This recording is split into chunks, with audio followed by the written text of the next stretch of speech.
जब तक जमीन उत्ते सारी चीज़ों के सुधारे जाने का समा नहीं आ जाता जिन्होंने वेखे परमेश्वर के पवित्र नबियां ने जवान तो बोलिया कि वो अंत दिनों में सुधार आवेगा। हालेलुया। ਅਸੀਂ देख रहे सी उस दिन सीएम ने इस गल उत्ते कीता सी कि ये बगाड़ जिहड़ा होया ये बगाड़ की किवें किवें होया सी। हालेलुया। और थोड़ा जिहा रिपीट करते हुए अगले संदेश में बढ़ जाएंगे। ਅਸੀਂ देखिया सी ਅਸੀਂ ਉੱਥੋਂ ਸ਼ੁਰੂ ਕਰਾਂਗੇ कि ਜਦੋਂ प्रभु यीशु मसीह मुर्दे जो जी उठिया तो 12 चेले जिहड़े चुने गए सी उन्होंने हुक्म किया उन्हें कि जाओ जगत विच जाके खुशखबरी दा प्रचार करो जिहड़ा नित्य करे और बपतिस्मा लवे वो बचाया जाएगा।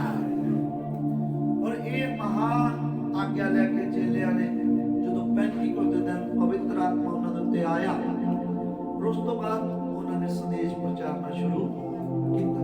वचन प्रचारिया वचन फैलदा पूरी दुनिया में फैल गया। और रोम देश हम पिछों देख के आए सी रोम देश ने पूरी दुनिया उत्ते राज किया वा। 4 राजे होए ने जिन्होंने पूरी दुनिया उत्ते राज किया। पहला राजा सी बाबल और दूसरा सी मादी फारस दे राजे, तीसरा सी यूनान दे राजे और चौथा रोम दे राजे। रोम ने पूरी दुनिया ते राज किया। और जदों यीशु मसीह जमीन उत्ते आया सी तां उदों इजराइल दे विच भी रोम दा राज चल रहा सी। दुनिया उत्ते रोम दा राज चल रहा, सारी धरती ते रोम दा राज ही चल रहा सी। जिहड़ा रोम आ ये पूरी दुनिया ते राज कर रहा है। और जदों ये हौली हौली वचन जिहड़ा रोम दे विच भी पहुंच गए, रोम शहर रोम देश बहुत महान देश है। प्रभु इटली की राजधानी है रोम, जिदा साडे देश की राजधानी दिल्ली है। रोम इटली की राजधानी। रोम एक बहुत ही आलीशान मुल्क है, 7 पहाड़ियों उत्ते बसिया हुआ मुल्क है। रोम ने पूरी दुनिया ते राज किया। और जदों वचन रोम में पहुंच गया, यीशु मसीह की बाणी रोम में पहुंच गई, चेले रोम में प्रचार लेके पहुंच गए और उत्थे हौली हौली मसीहत फैलनी शुरू हो गई। लेकिन उत्थे इन्हां नूं बागी करार दिता गया सी। लोग इन्हां नूं चंगा नहीं सी समझदे। मसीह लोकां नूं मार दिता जाता सी क्योंकि कैसर दा राज सी। वो राजे उत्थों दे उत्ते लास्ट दे 30वीं सदी विच उत्थे कांस्टेंटाइन दा राज सी। कांस्टेंटाइन राजा भी इन्हां नूं बुरा ही समझदा सी। लेकिन एक दिन उन्हें सुपना देखा सी कि उहदा किसी देश दे नाल जंग चल रहा सी। सुपना देखा उन्हें कि उन्हें देखा कि घोड़े आ, घोड़िया के गलों में सलीबां पाईयां हुई। जो सलीबां पाईयां हुई घोड़िया के गलों च तो जंग जित के आ गए। तो जो सुपने तो उठिया उन्हें कहा कि जे वाकई ये सच्चा धर्म है तो मैं घोड़िया के गलों च सलीबां पा के जाऊंगा। पर जे इस धर्म सच्चा ना होया तो आके मैं इस धर्म का नामो निशान इस धर्म का मसीह लोग दुनिया से खत्म करूंगा। सारी दुनिया तो रोम का राज ही उन्हें कसम ही खाती थी कि मैं इन्हां दा नामो निशान ही खत्म कर दूंगा। पर होया इसका वो जंग जीत गए। वो जंग जीत गया। जो जंग जीत गया उन्हें ऐलान कर दिता कि सब लोग ही आप मसीह बना गए, आप सारे मसीह बना गए। सारा रोम तब बहुत अपनी मसीह बना दिता गया क्योंकि रोम लोग जिहड़े सी वो मूर्ति पूजक लोग सन। कई देवी देवता मानते सी, 3 मूँह वाले देवी देवता मानते होंदे सी। बहुत ज़्यादा जो स्टडी करते हैं तो पता लगता कि हिस्टरी दे विच जाके कि रोम जिहड़ा सब तो वध मूर्ति पूजक देश सी। मूर्ति पूजा उत्थों ही असल शुरू होती है। मूर्तियां का भरिया हुआ शहर से मूर्तियां मनिया जांदियां, तरह तरह के लोग रहते सी, तरह तरह की मूर्तियां सी उत्थे। हालेलुया। पर हुण ये मसीह बन गए। हुण ये लोग मसीह बन गए। जिवें हुण छेती छेती कोई मसीह बनया तो उन्हें मसीह बारे समझ भी नहीं आती। उसे आपने दिला के चल पड़ो कि हले तक बैठना उठना ही नहीं होगा। हालेलुया। और मसीह बारे ਨੂੰ ਸਮਝ ਨਹੀਂ ਸੀ, ਆਪਦੀਆਂ ਮੂਰਤੀਆਂ ਨੂੰ ਉਸੇ ਤਰ੍ਹਾਂ ਹੀ ਪੂਜੀ ਜਾਂਦੇ ਸੀ, ਚੋਰੀ ਛੁਪੇ ਵੀ ਪੂਜੀ ਜਾਂਦੇ ਸੀ, ਕਿਉਂਕਿ ਧੱਕੇ ਨਾਲ ਮਸੀਹ ਬਣਾਏ ਗਏ ਸੀ। ਔਰ ਇਸੇ ਤਰ੍ਹਾਂ ਮਸੀਹ ਦੇ ਵਿੱਚ ਖੇਚਲ ਪੱਪਾ ਹੀ ਆ ਗਿਆ। ਮਸੀਹ ਦੇ ਵਿੱਚ ਖੇਚਲ ਇਹਦੀ ਭਵਿੱਖਬਾਣੀ ਉੱਥੇ ਮੱਤੀ ਦੀ ਜੀਵ ਵਿੱਚ ਕੀਤੀ ਗਈ ਸੀ। ਜਦੋਂ ਲੋਕ ਸੌ ਰਹੇ ਉਦੋਂ ਬੈਰੀ ਆਇਆ ਔਰ ਉਸੇ ਖੱਤੇ ਦੇ ਵਿੱਚ ਬੁਰਾ ਵੀ। ਇਹ ਸੀ ਬੁਰੇ ਬੀਜ ਦੀ ਸ਼ੁਰੂਆਤ ਜੋ ਰੋਮ ਦੇ ਵਿੱਚ ਹੋਈ ਸੀ। ਬੁਰੇ ਬੀਜ ਦੀ ਸ਼ੁਰੂਆਤ ਕਿੱਥੋਂ ਹੋਈ ਸੀ ਬਈ? ਰੋਮ ਤੋਂ ਹੋਈ ਸੀ। ਰੋਮ ਮੂਰਤੀ ਪੂਜਕ ਸੀ। ਹੁਣ ਉਹ ਮਸੀਹ ਬਣ ਗਿਆ, ਰਾਜਾ ਮਸੀਹ ਬਣ ਗਿਆ ਤਾਂ ਰਾਜੇ ਨੇ ਐਲਾਨ ਕੀਤਾ ਕਿ ਸਰਕਾਰੀ ਖਜ਼ਾਨੇ ਵਿੱਚੋਂ ਪੈਸਾ ਇਸਤੇਮਾਲ ਕੀਤਾ ਜਾਵੇ ਔਰ ਚਰਚ ਬਣਾਏ ਜਾਣ, ਲੋਕਾਂ ਦੀ ਹਰ ਇੱਕ ਜ਼ਰੂਰਤ ਪੂਰੀ ਕੀਤੀ ਜਾਵੇ, ਮਸੀਹ ਬਣਾਇਆ ਜਾਵੇ।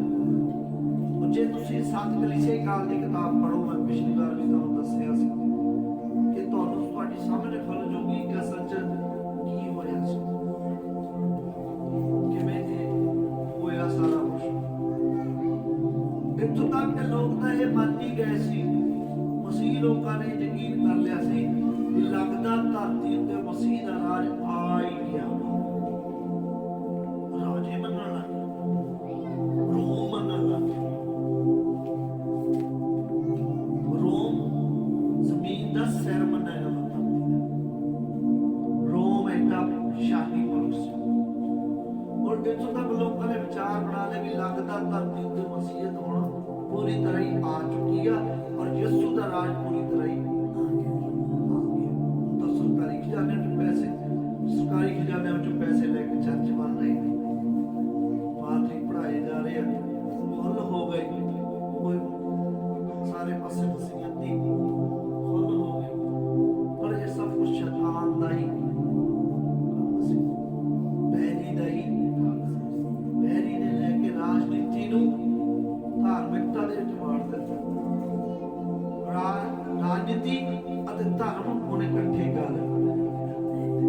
ਹੁਣ ਧਰਮ ਨੂੰ ਰਾਜੇ ਚਲਾਉਣ ਲੱਗ ਗਏ। ਇਹ ਤਾਂ ਪ੍ਰੋਬਲਮ ਆਵੇਗੀ ਜਦੋਂ ਧਰਮ ਨੂੰ ਰਾਜੇ ਚਲਾਉਣ ਲੱਗ ਜਾਣ। ਰਾਜੇ ਮਸੀਹ ਨੂੰ ਚਲਾਉਣ ਲੱਗ ਗਏ। ਰਾਜਿਆਂ ਨੇ ਪੋਪ ਬਣਾਏ, ਰਾਜਿਆਂ ਨੇ ਉਹਦੇ ਬਣਾਏ, ਉਹਦੇ ਕਰ ਦਿੱਤੇ ਗਏ, ਐਲਾਨ ਕਰ ਦਿੱਤਾ ਗਿਆ।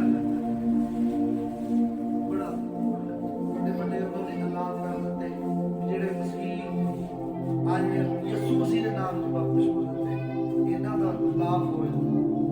ਇਹਨਾਂ ਦੇ ਸ਼ੁਰੂ ਤੋਂ ਹੀ ਖਿਲਾਫਤ ਕੀਤੀ ਗਈ। ਸੱਚੇ ਲੋਕਾਂ ਦੀ ਤਾਂ ਸ਼ੁਰੂ ਤੋਂ ਖਿਲਾਫਤ ਹੈ, ਕਿਉਂਕਿ ਸੱਚੇ ਲੋਕ ਝੂਠ ਦੇ ਨਾਲ ਖੜੇ ਨਹੀਂ ਹੁੰਦੇ, ਉਹ ਮੈਕਸ ਨਹੀਂ ਹੁੰਦੇ। ਇਹ ਮੈਕਸ ਪਨੀਰੀ ਹੋ ਰਹੀ ਹੁੰਦੀ, ਜਿੱਥੇ ਵੀ ਪਾ ਦੋ ਉੱਥੇ ਮੈਕਸ ਹੁੰਦਾ। ਏਦਾਂ ਦੇ ਉਹ ਖਤਰਨਾਕ ਜਿਹੜੇ ਚਰਚ ਗਏ ਉਹਨਾਂ ਦੀ ਸਿੱਖਿਆ ਬਣਾ ਲਈ। ਜੇ ਸੰਸਾਰ 'ਚ ਚਲੇ ਗਏ ਤਾਂ ਉੱਥੇ ਜਾ ਕੇ ਦੁਨੀਆ ਦੇ ਗੀਤ ਗਾਉਂਦੇ ਬੰਦੇ ਗਾ ਲਏ। ਬੰਦਗੀ 'ਚ ਆ ਗਏ, ਬੰਦਗੀ 'ਚ ਬੰਦਗੀ ਵਰਗੇ ਹੋ ਗਏ। ਇਹ ਵਾਲੇ ਖਤਰਨਾਕ ਨੇ। ਏਦਾਂ ਤਾਂ ਉਹਨਾਂ ਨੂੰ ਫਿੱਟ ਹੋ ਗਏ ਕੈਥੋਲਿਕ ਵਾਲਿਆਂ, ਰੋਮਨ ਕੈਥੋਲਿਕ ਵਾਲਿਆਂ ਨਾਲ ਏਦਾਂ ਦੇ ਤਾਂ ਫਿੱਟ ਹੋ ਗਏ। ਪਰ ਜਿਹੜੇ ਸੱਚੇ ਸੀ, ਜਿਹੜੇ ਬਪਤਿਸਮਾ ਪ੍ਰਭੂ ਯਿਸੂ ਮਸੀਹ ਦੇ ਨਾਮ 'ਚ ਦੇ ਰਹੇ ਸੀ, ਉਹ ਮਾਰੇ ਗਏ।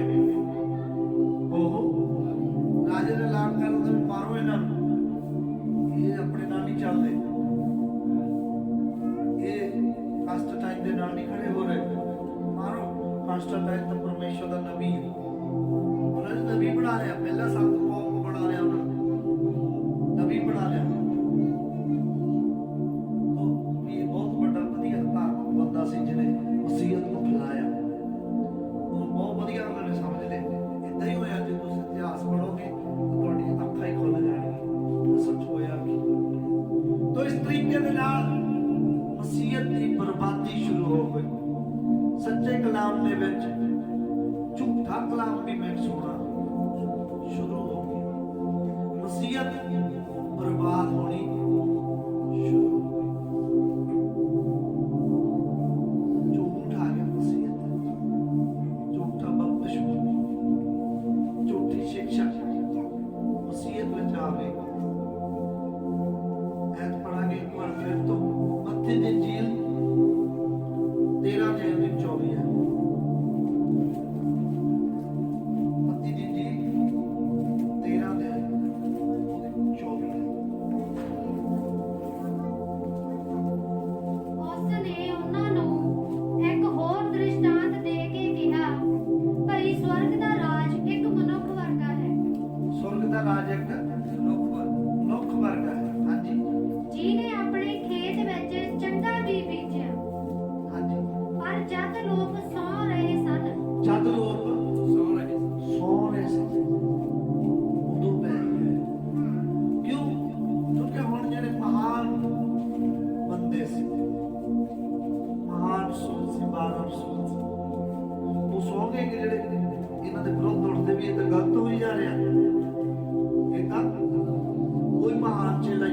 ਚੇਲਾ ਜਿੰਦਾ ਨਹੀਂ ਸੀ।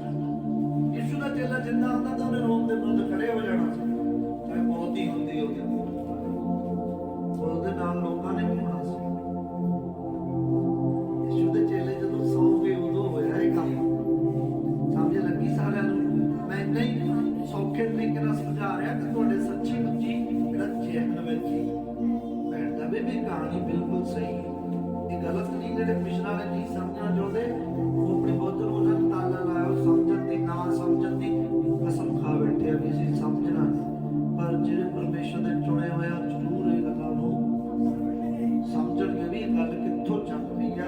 ਇਹ ਗੱਲ ਹੈ ਕਿ ਬਾਈਬਲ 'ਚ ਕਿਵੇਂ ਕਿਹਾ ਗਿਆ ਕਿ ਜਦੋਂ ਲੋਕ ਸੌ ਰਹੇ ਸੀ ਉਦੋਂ ਬੈਰੀਆਂ, ਦੇਖੋ ਮੈਂ ਨਹੀਂ ਬਾਈਬਲ ਲਿਖੀ, ਯਿਸੂ ਮਸੀਹ ਦਾ ਵਚਨ ਇਹ ਦ੍ਰਿਸ਼ਟਾਂਤ ਹੈ। ਯਿਸੂ ਮਸੀਹ ਨੇ ਜੋ ਭਵਿੱਖਬਾਣੀ ਦੇ ਤੌਰ ਤੇ ਬੋਲਿਆ ਕਿ ਚੰਗਾ ਵੀ ਜਿਹੜਾ ਮਨੁੱਖ ਦੇ ਪੁੱਤਰ ਨੇ ਬੀਜਿਆ, ਪਰ ਜਦੋਂ ਲੋਕ ਸੌ ਰਹੇ ਸੀ ਤਦੋਂ ਬੈਰੀ ਨੇ ਉਸੇ ਖੱਤੇ ਵਿੱਚ ਬੁਰਾ ਵੀ।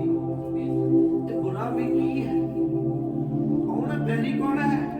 ਇਹ ਬੈਰੀ ਨੇ ਰੋਮ ਨੂੰ ਇਸਤੇਮਾਲ ਕੀਤਾ, ਕਿਉਂਕਿ ਉਸ ਟਾਈਮ ਰੋਮ ਉਹਦੇ ਹੱਥ ਵਿੱਚ ਸੀ। ਰੋਮ ਦੁਨੀਆ ਦਾ ਮਹਾਨ ਸ਼ਹਿਰ ਸੀ, ਦੁਨੀਆ ਦਾ ਮਹਾਨ ਰਾਜਾ ਸੀ। ਰੋਮ ਨੂੰ ਇਸਤੇਮਾਲ ਕੀਤਾ, ਰੋਮ ਨੂੰ ਇਸਤੇਮਾਲ ਕਰਕੇ ਸ਼ੈਤਾਨ ਨੇ ਕੀ ਕੀਤਾ? ਉਹ ਖੜੇ ਕੀਤੇ ਮਸੀਹਤ ਦੇ ਵਿੱਚ ਸਿੱਖਿਆ ਲੈ ਕੇ ਆਂਦੀ।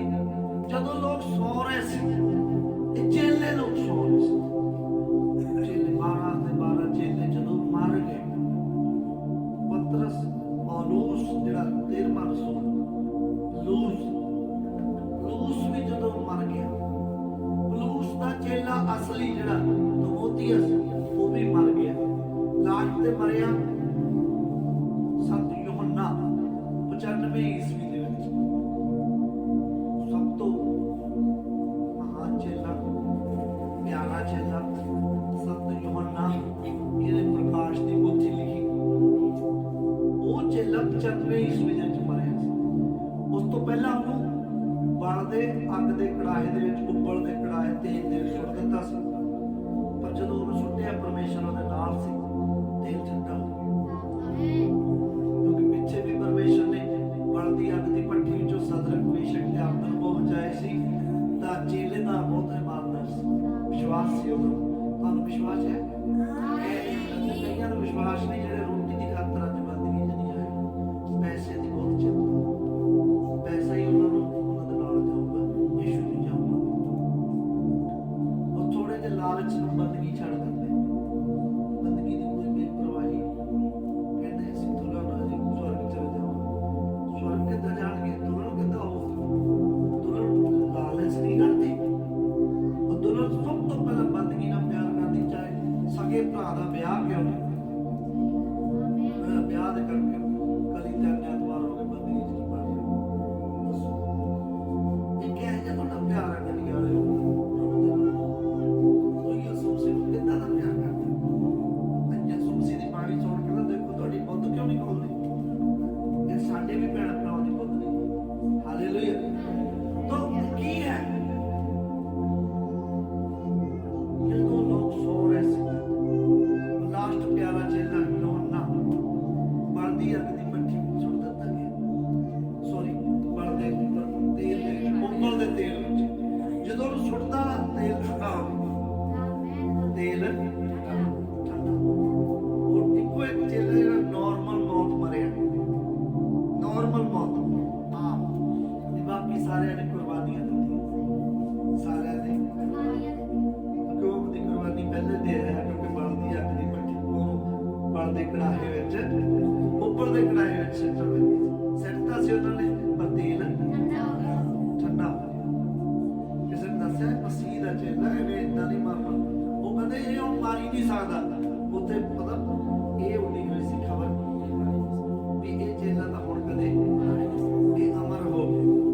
ਇਹ ਚੇਲਾ ਕਿਉਂਕਿ ਜਦੋਂ ਯਿਸੂ ਮਸੀਹ ਨੇ ਪਤਰਸ ਨੂੰ ਚੁਣਿਆ, ਜਦੋਂ ਪਤਰਸ ਦੁਬਾਰਾ ਮੱਛੀਆਂ ਫੜਨ ਚਲਾ ਗਿਆ ਸੀ, ਪਰ ਦੁਬਾਰਾ ਮੱਛੀਆਂ ਦਾ ਕੰਮ ਕਰਨ ਲੱਗ ਗਿਆ। ਯਿਸੂ ਮਸੀਹ ਜਦੋਂ ਮੁਰਦਿਆਂ ਚੋਂ ਜੀ ਉੱਠਿਆ ਤਾਂ ਯਿਸੂ ਮਸੀਹ ਨੇ ਉਹਨੂੰ ਦੁਬਾਰਾ ਚੁਣਿਆ, ਉਹਨੂੰ ਆਪਣੇ ਪਾਸ ਬੁਲਾਇਆ। ਉਸ ਟਾਈਮ ਜਦੋਂ ਯਿਸੂ ਮਸੀਹ ਪਤਰਸ ਨੂੰ ਦੱਸ ਰਿਹਾ ਸੀ ਵੀ ਤੂੰ ਕਿਹੜੀ ਮੌਤ ਮਰੇਗਾ, ਕਿਹੜੀ ਮੌਤ ਮਰੇਗਾ। ਉਸ ਦਿਨ ਪਤਰਸ ਨੇ ਯਿਸੂ ਮਸੀਹ ਨੂੰ ਸਵਾਲ ਕਰ ਲਿਆ, ਤਾਂ ਪ੍ਰਭੂ ਜੀ ਇਹ ਤੇਰਾ ਪਿਆਰਾ ਚੇਲਾ ਜਿਹੜਾ ਪਿੱਛੇ ਪਿੱਛੇ ਆ ਰਿਹਾ, ਇਹਦਾ ਕੀ ਬਣੂ? ਮੈਨੂੰ ਤਾਂ ਤੂੰ ਦੱਸ ਦਿੰਦਾ ਵੀ ਇਹਦਾ ਕੀ ਬਣੂ। ਯਿਸੂ ਮਸੀਹ ਨੇ ਤੁਰੇ ਹੁੰਦੇ ਨੇ ਕਹਿੰਦਾ ਹੁੰਦਾ ਹੀ, ਤੈਨੂੰ ਕੀ ਜੇ ਮੇਰੇ ਆਉਣ ਤੱਕ ਜਿੰਦਾ ਰਹੇ, ਤੈਨੂੰ ਕੀ ਜੇ ਮੇਰੇ ਆਉਣ ਤੱਕ ਜਿੰਦਾ ਰਵੇ ਤਾਂ ਤੈਨੂੰ ਕੀ। ਹਾਲੇਲੂਇਆ। ਕੱਲ ਲਿਖਿਆ ਕਿ ਯੋਹਨਾ ਨੇ ਆਪ ਹੀ ਲਿਖਿਆ ਆਪਣੇ ਆਪ ਨਾ, ਕਹਿੰਦਾ ਯਿਸੂ ਮਸੀਹ ਨੇ ਇਹ ਨਹੀਂ ਸੀ ਕਿਹਾ ਵੀ ਮਰੇਗਾ ਨਹੀਂ, ਪਰ ਏਦਾਂ ਕਹਿੰਦਾ ਤੈਨੂੰ ਕੀ ਜੇ ਮੇਰੇ ਆਉਣ ਤੱਕ ਜਿਉਂਦਾ ਰਵੇ। ਤਾਂ ਕਹਿੰਦਾ ਚੇਲਿਆਂ 'ਚ ਗੱਲ ਉੱਡ ਗਈ, ਚੇਲਿਆਂ 'ਚ ਗੱਲ 12 ਚੇਲਿਆਂ 'ਚ ਵੀ ਗੱਲ ਉੱਡ ਗਈ ਸੀ ਕਿ ਇਹ ਨਹੀਂ ਹੁਣ ਮਰਨਾ, ਇਹ ਯਿਸੂ ਦੇ ਵਚਨ ਦਾ। ਹਾਲੇਲੂਇਆ।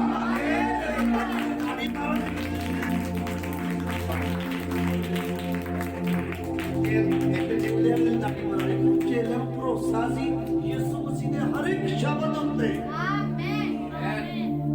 ਯਿਸੂ ਮਸੀਹ ਦੇ ਹਰ ਸ਼ਬਦ ਉੱਤੇ ਚੇਲਿਆਂ ਨੂੰ ਭਰੋਸਾ ਸੀ ਵੀ ਇਹ ਨਹੀਂ ਹੁਣ ਮਰਦਾ, ਕਿਉਂਕਿ ਯਿਸੂ ਨੇ ਬੋਲੇ ਸ਼ਬਦ। ਅੱਜ ਸਾਡੇ ਕੋਲ ਯਿਸੂ ਦੇ ਬੋਲੇ ਸ਼ਬਦ ਆ, ਵਿਸ਼ਵਾਸ ਕਰੋ ਇਹਦੇ ਤੇ, ਚੇਲਿਆਂ ਦੀ ਤਰ੍ਹਾਂ ਵਿਸ਼ਵਾਸ ਕਰੋ। ਹਾਲੇਲੂਇਆ। ਯਿਸੂ ਮਸੀਹ ਨੇ ਕਿਹਾ ਜਾਓ ਮੇਰੇ ਨਾਲ ਮੁਰਦੇ ਜਿੰਦਾ ਕਰੋ, ਤਾਂ ਮੁਰਦੇ ਜਿੰਦਾ ਹੋ ਜਾਣ। ਯਿਸੂ ਮਸੀਹ ਨੇ ਕਿਹਾ ਜਾਓ ਜਾ ਕੇ ਸੁਸਮਾਚਾਰ ਦਾ ਪ੍ਰਚਾਰ ਕਰੋ, ਔਰ ਆਪਣੇ ਕੋਲੇ ਕੁਛ ਵੀ ਨਾ ਲੈ ਕੇ ਜਾਓ, ਕੋਈ ਘੋੜਾ ਗਾੜੀ ਇੱਥੋਂ ਤੱਕ ਝੋਲਾ ਤੱਕ ਨਾ ਲਵੋ, ਤੁਹਾਨੂੰ ਉੱਥੇ ਹੀ ਦਿੱਤਾ ਜਾਊਗਾ ਖਾਣ ਵਾਸਤੇ। ਸਾਡੇ ਆ ਕ੍ਰਿਸਚਨ ਲੋਕ, ਮਸੀਹ ਲੋਕ ਇਹੀ ਫਿਕਰ 'ਚ ਰਹਿੰਦੇ ਆ ਕਿ ਖਾਵਾਂਗੇ ਕੀ। ਮੌਤ ਉਹਨਾਂ ਨੂੰ ਜਾਸ ਤੋਂ ਜਿਹੜੇ ਮੌਤ ਦੇ ਡਰ 'ਚ ਜੀਵਨ ਨਹੀਂ ਪਾ ਸਕਦੇ ਤੁਸੀਂ ਕਦੇ ਵੀ। ਤੁਹਾਨੂੰ ਜੀਵਨ ਨਹੀਂ ਮਿਲੂਗਾ ਜਦ ਤੱਕ ਮੌਤ ਦੇ ਡਰ 'ਚ ਰਹਿ ਰਹੇ ਹੋ ਤੁਸੀਂ, ਜਦ ਤੱਕ ਤੁਹਾਡੇ ਜੀਵਨ ਦੇ ਵਿੱਚ ਰੋਟੀ ਦੀ ਚਿੰਤਾ ਨਹੀਂ ਜਾਂਦੀ, ਕੀ ਖਾਵਾਂਗੇ ਕੀ ਪੀਵਾਂਗੇ। ਇਹੀ ਨਹੀਂ, ਸਭ ਤੋਂ ਪਹਿਲਾਂ ਯਿਸੂ ਮਸੀਹ ਦਾ ਇਹ ਪ੍ਰਚਾਰ ਸੀ ਕਿ ਕਿਸੇ ਵੀ ਗੱਲ ਦੀ ਚਿੰਤਾ ਨਾ ਕਰੋ, ਖਾਣ ਪੀਣ ਦੀ ਚਿੰਤਾ ਨਾ ਕਰੋ। ਪਰ ਸਾਡੇ ਮਸੀਹ ਲੋਕ ਖਾਣ ਪੀਣ ਦੀ ਚਿੰਤਾ ਦੇ ਵਿੱਚ ਪਏ ਹੋਏ। ਤੁਸੀਂ ਇਹ ਨਹੀਂ ਦੇਖਦੇ ਕਿ ਸਾਡਾ ਪਾਸਟਰ ਤਾਂ ਭੋਰਾ ਚਿੰਤਾ ਨਹੀਂ ਕਰਦਾ ਖਾਣ ਪੀਣ ਦੀ। ਕਮ ਸੇ ਕਮ ਆਪਣੇ ਸੇਵਾਦਾਰਾਂ ਦੀ ਰੀਸ ਕਰ ਲਓ। ਜੇ ਤੁਹਾਨੂੰ ਹੋਰ ਯਿਸੂ ਮਸੀਹ ਦਾ ਨਜ਼ਰ ਨਹੀਂ ਆਉਂਦਾ, ਅੱਜ ਦੇ ਪਾਸਟਰ ਤਾਂ ਨਜ਼ਰ ਆ ਹੀ ਰਹੇ ਆ, ਤੁਹਾਡੇ ਸਮਝ ਕਿੱਥੇ ਗਈ ਹੋਈ? ਤੁਸੀਂ ਪਾਸਟਰਾਂ ਦੀ ਰੀਸ ਨਹੀਂ ਕਰ ਸਕਦੇ। ਸਾਡੇ ਪਾਸਟਰ ਦਾ ਖਾਣ ਪੀਣ ਦੀ ਚਿੰਤਾ ਨਹੀਂ ਕਰਦੇ, ਸਾਡੇ ਪਾਸਟਰ ਨੂੰ ਕੋਈ ਕੰਮ ਨਹੀਂ ਪੈਂਦਾ ਐਤਵਾਰ ਨੂੰ, ਉਹ ਤਾਂ ਹਰ ਐਤਵਾਰ ਪੂਰੇ ਖੜਾ ਹੁੰਦਾ, ਉਹਨੂੰ ਨਹੀਂ ਕੋਈ ਕੰਮ, ਉਹਨੇ ਨਹੀਂ ਰੋਟੀ ਖਾਣੀ, ਉਹਦੇ ਬੱਚੇ ਹੈ ਨਹੀਂ, ਉਹਦੀ ਜ਼ਿੰਦਗੀ ਹੈ ਨਹੀਂ ਕੋਈ, ਉਹ ਫੋਨ ਨਹੀਂ ਚਲਾਉਣਾ, ਉਹ ਰੋਟੀਆਂ ਨਹੀਂ ਖਾਂਦਾ। ਹਾਲੇਲੂਇਆ। ਪਰ ਤੁਸੀਂ ਲੋਕ ਇਹ ਚੀਜ਼ਾਂ ਦੇ ਲਈ ਬਹੁਤ ਬੰਦ ਹੋ। ਸ਼ੈਤਾਨ ਨੂੰ ਤੁਸੀਂ ਪਹਿਲ ਦਿੱਤੀ ਹੈ ਤੇ ਜੀਵਨ 'ਚ ਸ਼ੈਤਾਨ ਆ ਬੈਲ ਮੈਨੂੰ ਮਾਰ ਰੱਜ ਕੇ, ਤੁਸੀਂ ਖੁਦ ਕਹਿ ਰਹੇ ਹੋ ਬੈਲ ਮੈਨੂੰ ਮਾਰ। ਹਾਲੇਲੂਇਆ। ਤੁਸੀਂ ਕਿੱਦਾਂ ਦੇ ਲੋਕ ਹੋ? ਤੁਹਾਡੀ ਚਿੰਤਾ ਨਹੀਂ ਮੁੱਕ ਰਹੀ, ਖਾਣ ਪੀਣ ਦੀ ਚਿੰਤਾ ਨਹੀਂ ਮੁੱਕ ਰਹੀ, ਸਮਝ ਨਹੀਂ ਆਉਂਦੀ। ਮੈਨੂੰ ਤਾਂ ਬਹੁਤ ਜ਼ਿਆਦਾ ਬੁਰਾ ਲੱਗ ਰਿਹਾ। ਹਾਲੇਲੂਇਆ। ਹੈ ਕੋਈ ਕੰਮ ਤੇ ਗਿਆ ਆ, ਘਰ ਵਾਲੀ ਨੇ ਤੋੜ ਦਿੱਤਾ ਕੰਮ ਤੇ, ਪੈਸੇ ਲਿਆ ਕੇ ਦੇ ਜਿੱਥੋਂ ਮਰਜੀ, ਕੋਈ ਉੱਤੇ ਤੁਰੇ ਹੋਏ ਸਾਡੇ ਜਵਾਬ ਭੁੱਖੇ ਮਰ ਜਾਣਗੇ ਜੇ ਅਸੀਂ ਕੰਮ ਨਾ ਕੀਤਾ। ਦੱਸ ਭੁੱਖੇ ਕਿਹੜੇ ਮਸੀਹ ਦੇ ਪਿੱਛੇ ਆ? ਜਾਂ ਫਿਰ ਬਾਬਿਆਂ ਨੂੰ ਮੰਨੋ, ਬਾਬਿਆਂ ਨੇ ਚਿੰਤਾ ਕਰਦੇ ਆ ਬੱਚੇ ਭੁੱਖੇ ਮਰ ਜਾਣਗੇ। ਘਰ ਵਾਲੀ ਚਲਾਉਂਦੀ ਮੈਨੂੰ, ਤੁਸੀਂ ਘਰ ਵਾਲੀ ਦੇ ਗੁਲਾਮ ਹੋ, ਤੁਹਾਨੂੰ ਘਰ ਵਾਲੀਆਂ ਚਲਾਉਂਦੀਆਂ ਵਾ। ਗੁਲਾਮ ਪਰਮੇਸ਼ਰ ਦੇ ਘਰ 'ਚ ਨਹੀਂ ਜਾਣਗੇ। ਯਿਸੂ ਮਸੀਹ ਨੇ ਖੁਦ ਕਿਹਾ ਕਹਿੰਦਾ ਗੁਲਾਮ ਨਹੀਂ ਮੇਰੇ ਘਰ 'ਚ ਜਾਣਗੇ, ਪੁੱਤਰ ਤੇ ਵਿਸ਼ਵਾਸ ਕਰੋ, ਪੁੱਤਰ ਤੁਹਾਨੂੰ ਆਜ਼ਾਦ ਕਰੇਗਾ। ਆਜ਼ਾਦ ਲੋਕ ਉੱਥੇ ਜਾਣਗੇ, ਗੁਲਾਮ ਲੋਕ ਨਹੀਂ ਜਾਣਗੇ। ਜਨਾਨੀਆਂ ਬੰਦਿਆਂ ਦੀਆਂ ਗੁਲਾਮ, ਬੰਦੇ ਜਨਾਨੀਆਂ ਦੇ ਗੁਲਾਮ। ਬਾਈਬਲ 'ਚ ਇਹ ਵੀ ਨਹੀਂ ਹੈਗਾ ਕਿ ਜਨਾਨੀ ਬੰਦੇ ਦੀ ਗੁਲਾਮ ਬਣੇ ਜਾਂ ਬੰਦਾ ਜਨਾਨੀ ਦਾ ਗੁਲਾਮ ਬਣੇ। ਪਿਆਰ ਦੇ ਵਿੱਚ ਇੱਕ ਦੂਸਰੇ ਦੀ, ਔਰਤ ਨੇ ਆਪਣੇ ਬੰਦੇ ਦੀ ਇੱਜ਼ਤ ਕਰਨੀ ਆ, ਉਹ ਬੰਦੇ ਨੇ ਆਪਣੀ ਪਤਨੀ ਨਾਲ ਪਿਆਰ ਕਰਨਾ। ਪਿਆਰ 'ਚ ਦਾਸਤਵ 'ਚ ਨਹੀਂ, ਗੁਲਾਮੀ 'ਚ ਨਹੀਂ ਹੈ। ਤੇ ਕੁਛ ਗੁਲਾਮੀ ਦੇ ਵਿੱਚ ਨਹੀਂਗਾ, ਇੱਕ ਦੂਜੇ ਦੇ ਗੁਲਾਮ ਬਣ ਜਾਵੋ ਤੁਸੀਂ। Hallelujah, hallelujah, hallelujah. ਔਰ ਉਹ ਚੇਲੇ ਦੇ ਲੋ ਕਿੰਨਾ ਵਿਸ਼ਵਾਸ ਸੀ ਖੁਦਾ ਦੇ ਵਚਨ ਕਿ ਯਿਸੂ ਮਸੀਹ ਨੇ ਵਚਨ ਬੋਲਿਆ, ਬਈ ਯਿਸੂ ਨੇ ਬੋਲਿਆ। ਹੁਣ ਇਹ ਚੇਲਾ ਦੀ ਕਿੰਨਾ ਭਰੋਸਾ ਸੀ ਉਹਨਾਂ ਦਾ। ਤੁਹਾਨੂੰ ਹੈ ਯਿਸੂ ਮਸੀਹ ਦੇ ਹਰ ਇੱਕ ਵਚਨ, हर एक वचन दुल्हन परमेश्वर ने हर एक वचन से भरोसा कर। सच्चा विश्वासी खुदा दे हर एक वचन ते बैठा हर एक ते ये नहीं कि ला यीशु मसीह ने जेड़ा उपरों सट देनियां रोटियां वो लोग घट समझ वाले यीशु उपरों रोटियां सट उपरों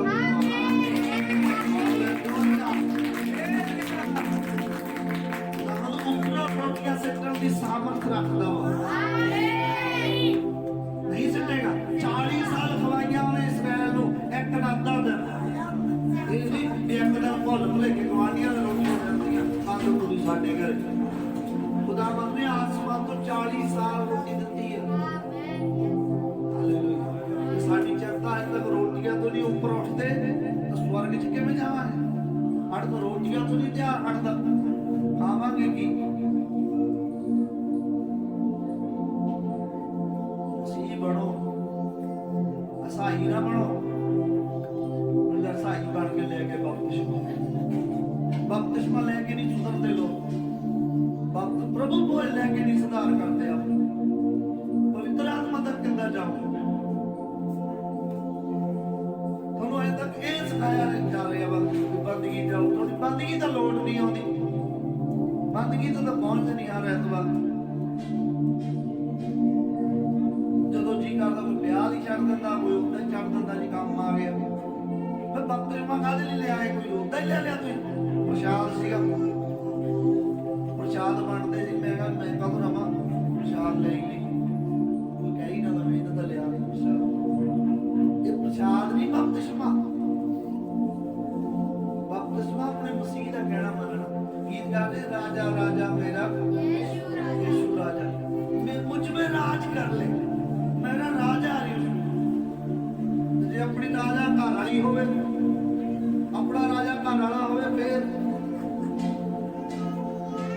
राजा की किंग लॉर्ड किंग प्रभु परमेश्वर मेरा राजा है हालेलुया कहो प्रभु परमेश्वर मेरा राजा है प्रभु परमेश्वर मेरा राजा है मैं उसकी राज दी भेड़ हाँ मैं उसके राज दी भेड़ हाँ भेड़ की अपनी कोई मर्जी होती है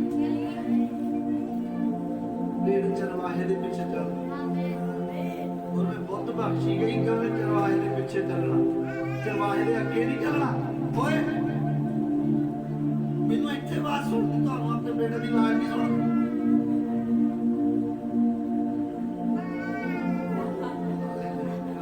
हालेलुया मेरे कल्ला नहीं भाई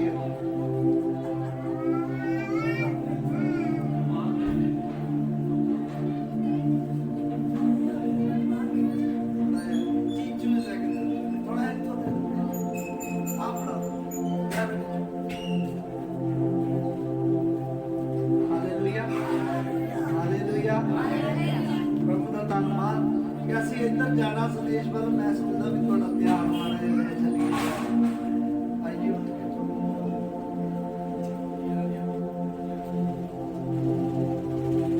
आमीन आमीन हालेलुया देख लो ये यूहन्ना जड़ा लास्ट 95 ईस्वी दे विच नहीं मौत होई सी 95 च 1995 च नहीं कल्ले 95 में ये सौ गया सी और ਇਹਦਾ ਚੇਲਾ ਸੀ ਪੋਲੀਕਾਰ ਉਹਦਾ ਨਾਮ ਸੀ ਐਡਾ ਮਹਾਨ ਸੰਤ ਸੀ ਉਹ ਮਹਾਨ ਸੰਤ ਸੀ ਜਦੋਂ ਮਾਰਿਆ ਗਿਆ ਤਾਂ ਨਬੀ ਕਹਿੰਦਾ ਕਿ ਸਾਰੇ ਲੋਕਾਂ ਨੇ ਉਹਦੀ ਰੂਹ ਨਿਕਲਦੀ ਦੇਖੀ ਅੱਗ ਵਿੱਚ ਸਾੜਿਆ ਸੀ ਅੱਗ ਇਕੱਠੀ ਕਰਕੇ ਲੱਕੜਾਂ ਦੇ ਵਿੱਚ ਉਹਨੂੰ ਬਿਠਾਤਾ ਸੀ ਔਰ ਉਹਨੂੰ ਜਦੋਂ ਉਹਨੂੰ ਮਾਰਿਆ ਜਾ ਰਿਹਾ ਸੀ ਤਾਂ ਉਹਨੇ ਇਹ ਕਿਹਾ ਇਹ ਪਿਤਾ मैं अपना आत्मा तेरे हत्थां दे विच बोली कर में सारे चेले इदां दे होए आ पाप कर वाले नबी ने कहा जे कोई दुल्हन ना तो यही आवाज अपने दिल चों कढेगी हे पिता इन्हां नूं ये उन्हां दे जवान ते ਜਿਹੜੇ ਉਹਨੂੰ ਫੜ ਕੇ ਅੱਗ 'ਚ ਬਿਠਾ ਦਿੰਦੇ ਆ ਔਰ ਉੱਪਰੋਂ ਤੇਲ ਪਾ ਦਿੰਦੇ ਆ ਸੀਖ ਸੱਟ ਦਿੰਦੇ ਆ ਤਾਂ ਵੀ ਉਹ ਕੀ ਕਹਿੰਦੇ ਨੇ हे पिता ਇਹਨਾਂ ਨੂੰ माफ कर ये नहीं जानते कि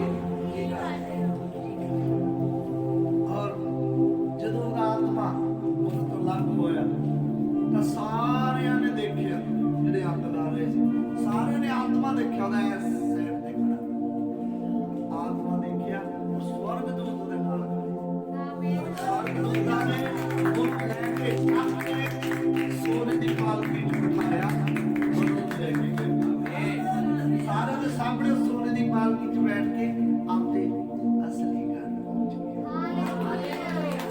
ਅਸਲੀ ਘਰ ਸਾਡਾ ਸਵਰਗ ਹੈ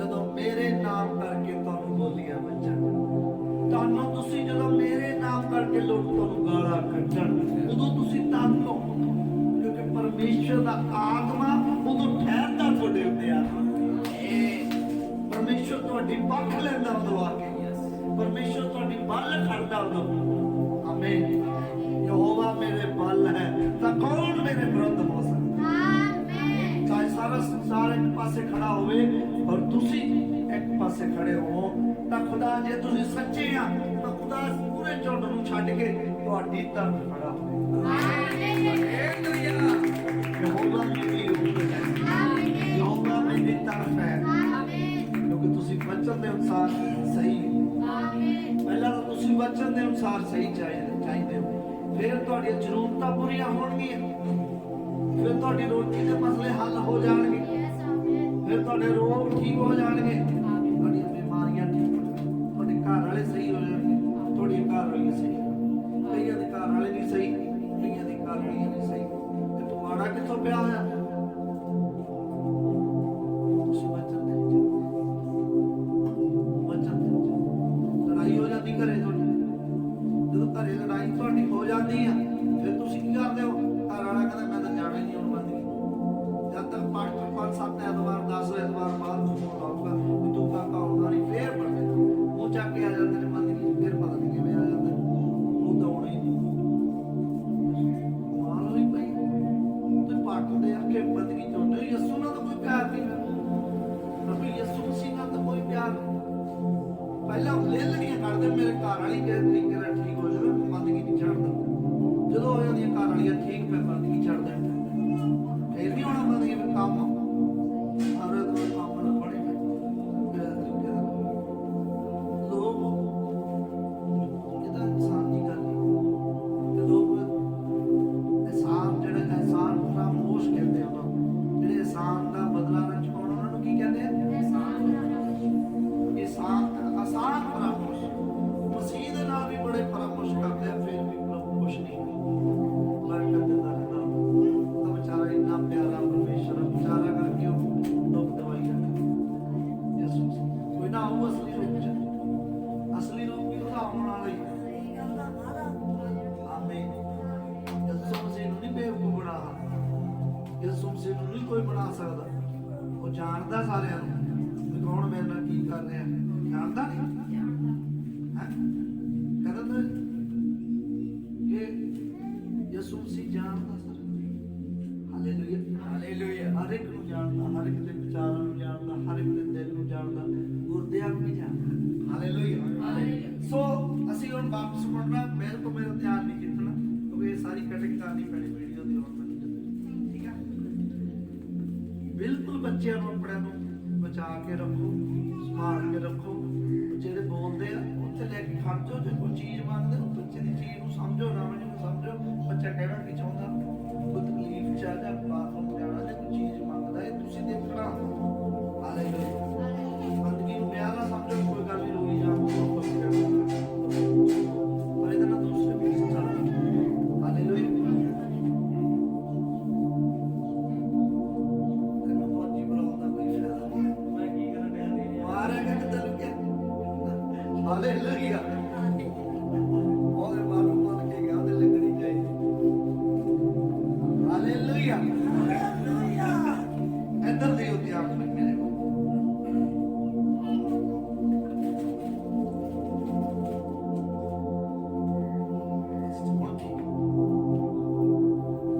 ਦੇਖੋ ਏਲੀਆ ਜ਼ਰੂਰਤ ਕਿਉਂ ਪਈ ਕਿਉਂਕਿ ਪਹਿਲਾਂ ਬਗਾੜ ਆਇਆ ਪਹਿਲਾਂ ਕੀ ਆਇਆ ਬਗਾੜ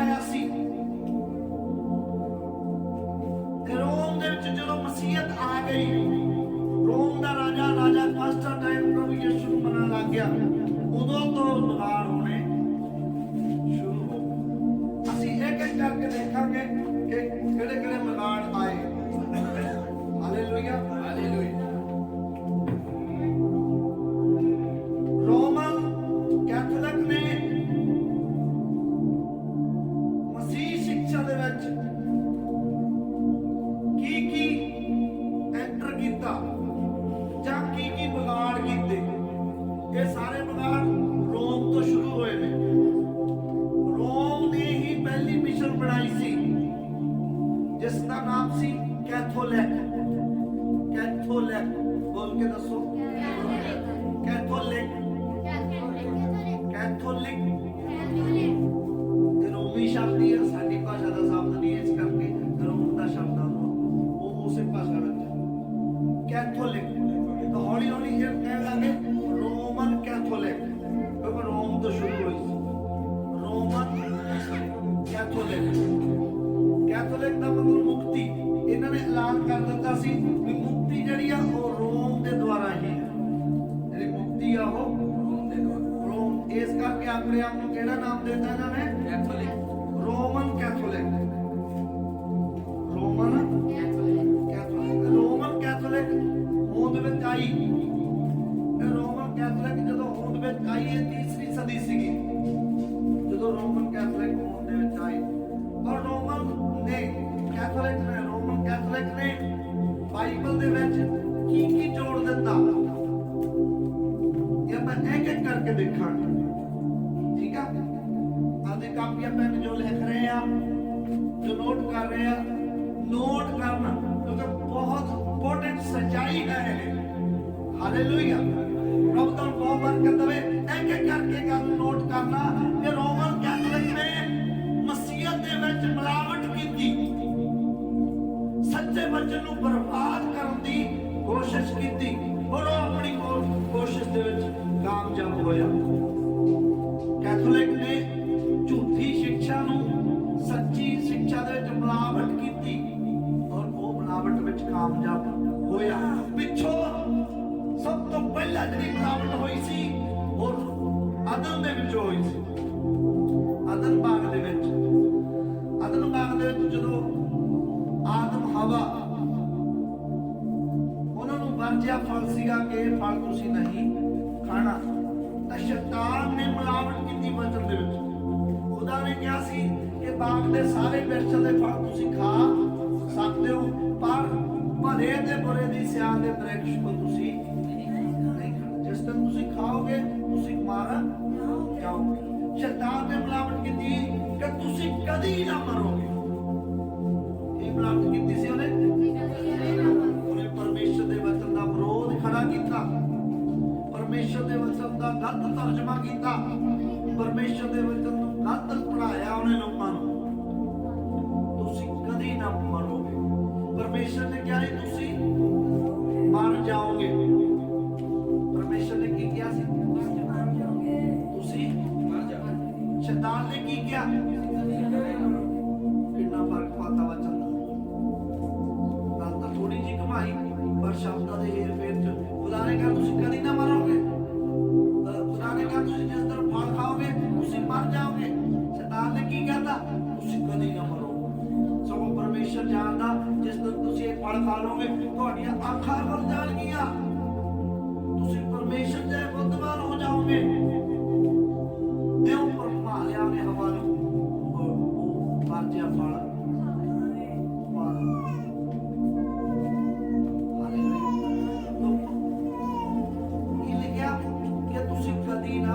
ਸ਼ੈਤਾਨ ਨੇ ਗੱਲ ਕੀਤੀ। ਸ਼ੈਤਾਨ ਨੇ ਗੱਲ ਉਹਨੇ ਮਿਲਾਵਟ ਕੀਤੀ ਸੀ ਵਚਨ। ਖੁਦਾ ਦੇ ਸੱਚਾ ਵਚਨ ਨਹੀਂ ਉਹਨੇ ਸੁਣਾਇਆ। ਖੁਦਾ ਨੇ ਤਾਂ ਕਿਹਾ ਜਿਸ ਦਿਨ ਤੁਸੀਂ ਫਲ ਖਾਓਗੇ ਤੁਸੀਂ ਉਸੇ ਦਿਨ ਹੀ ਮਰ ਜਾਓਗੇ।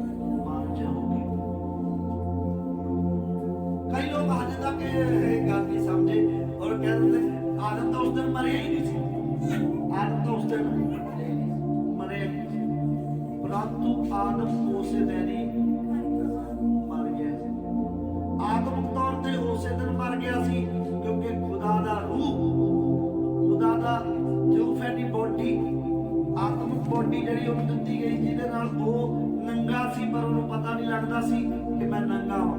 ਉਹ ਦੇ ਪਰਮੇਸ਼ਰ ਦੀ ਥਿਓਫੈਨੀ ਸਰੀਰ ਉਹਦੇ ਤੋਂ ਅਲੱਗ ਹੋ ਗਿਆ ਸੀ।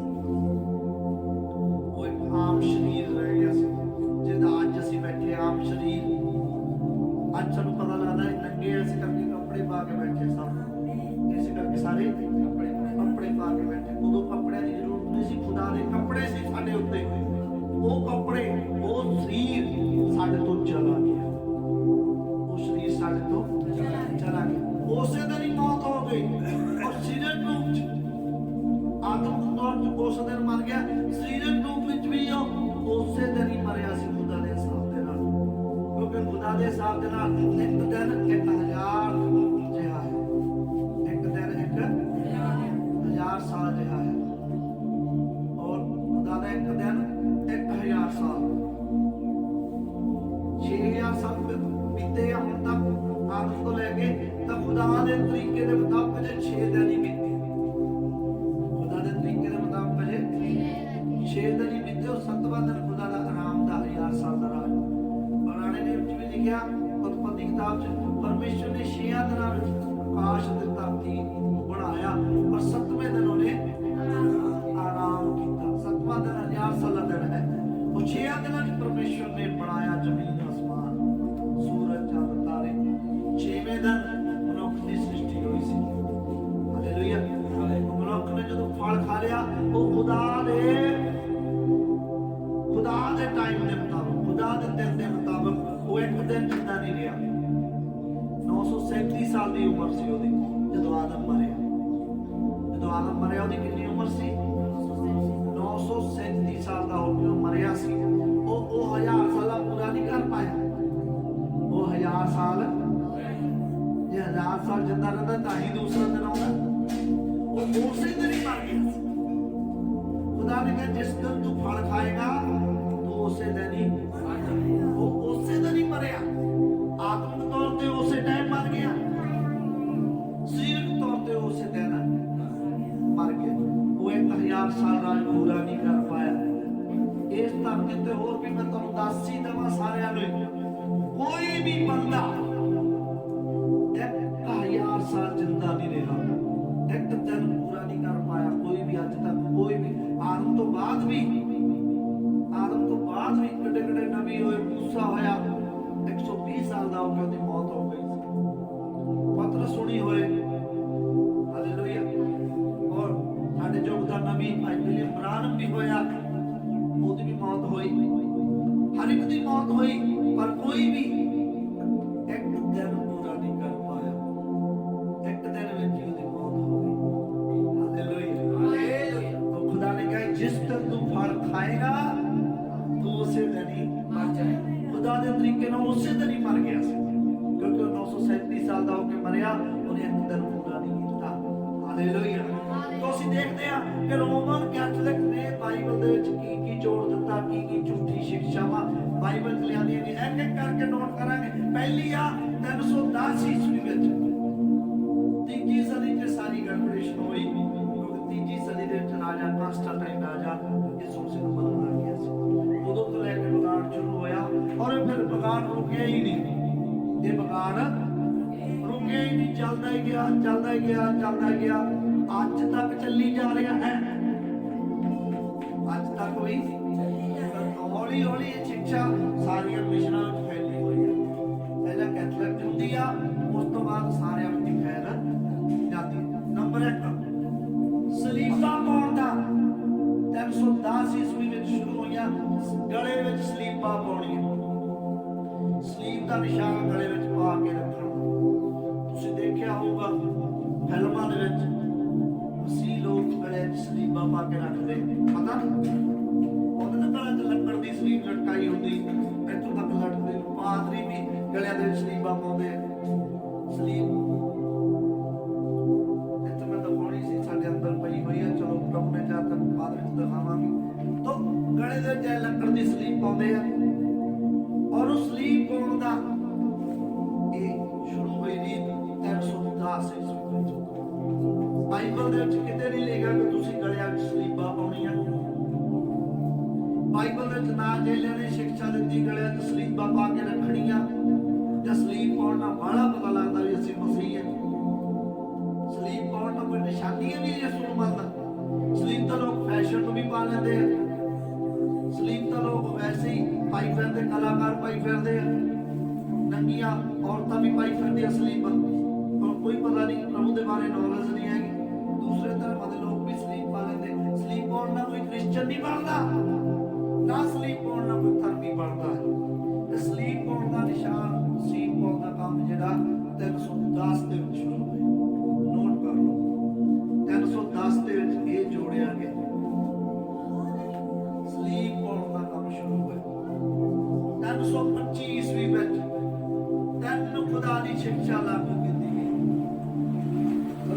ਕਿੰਨੇ ਆ ਬਈ?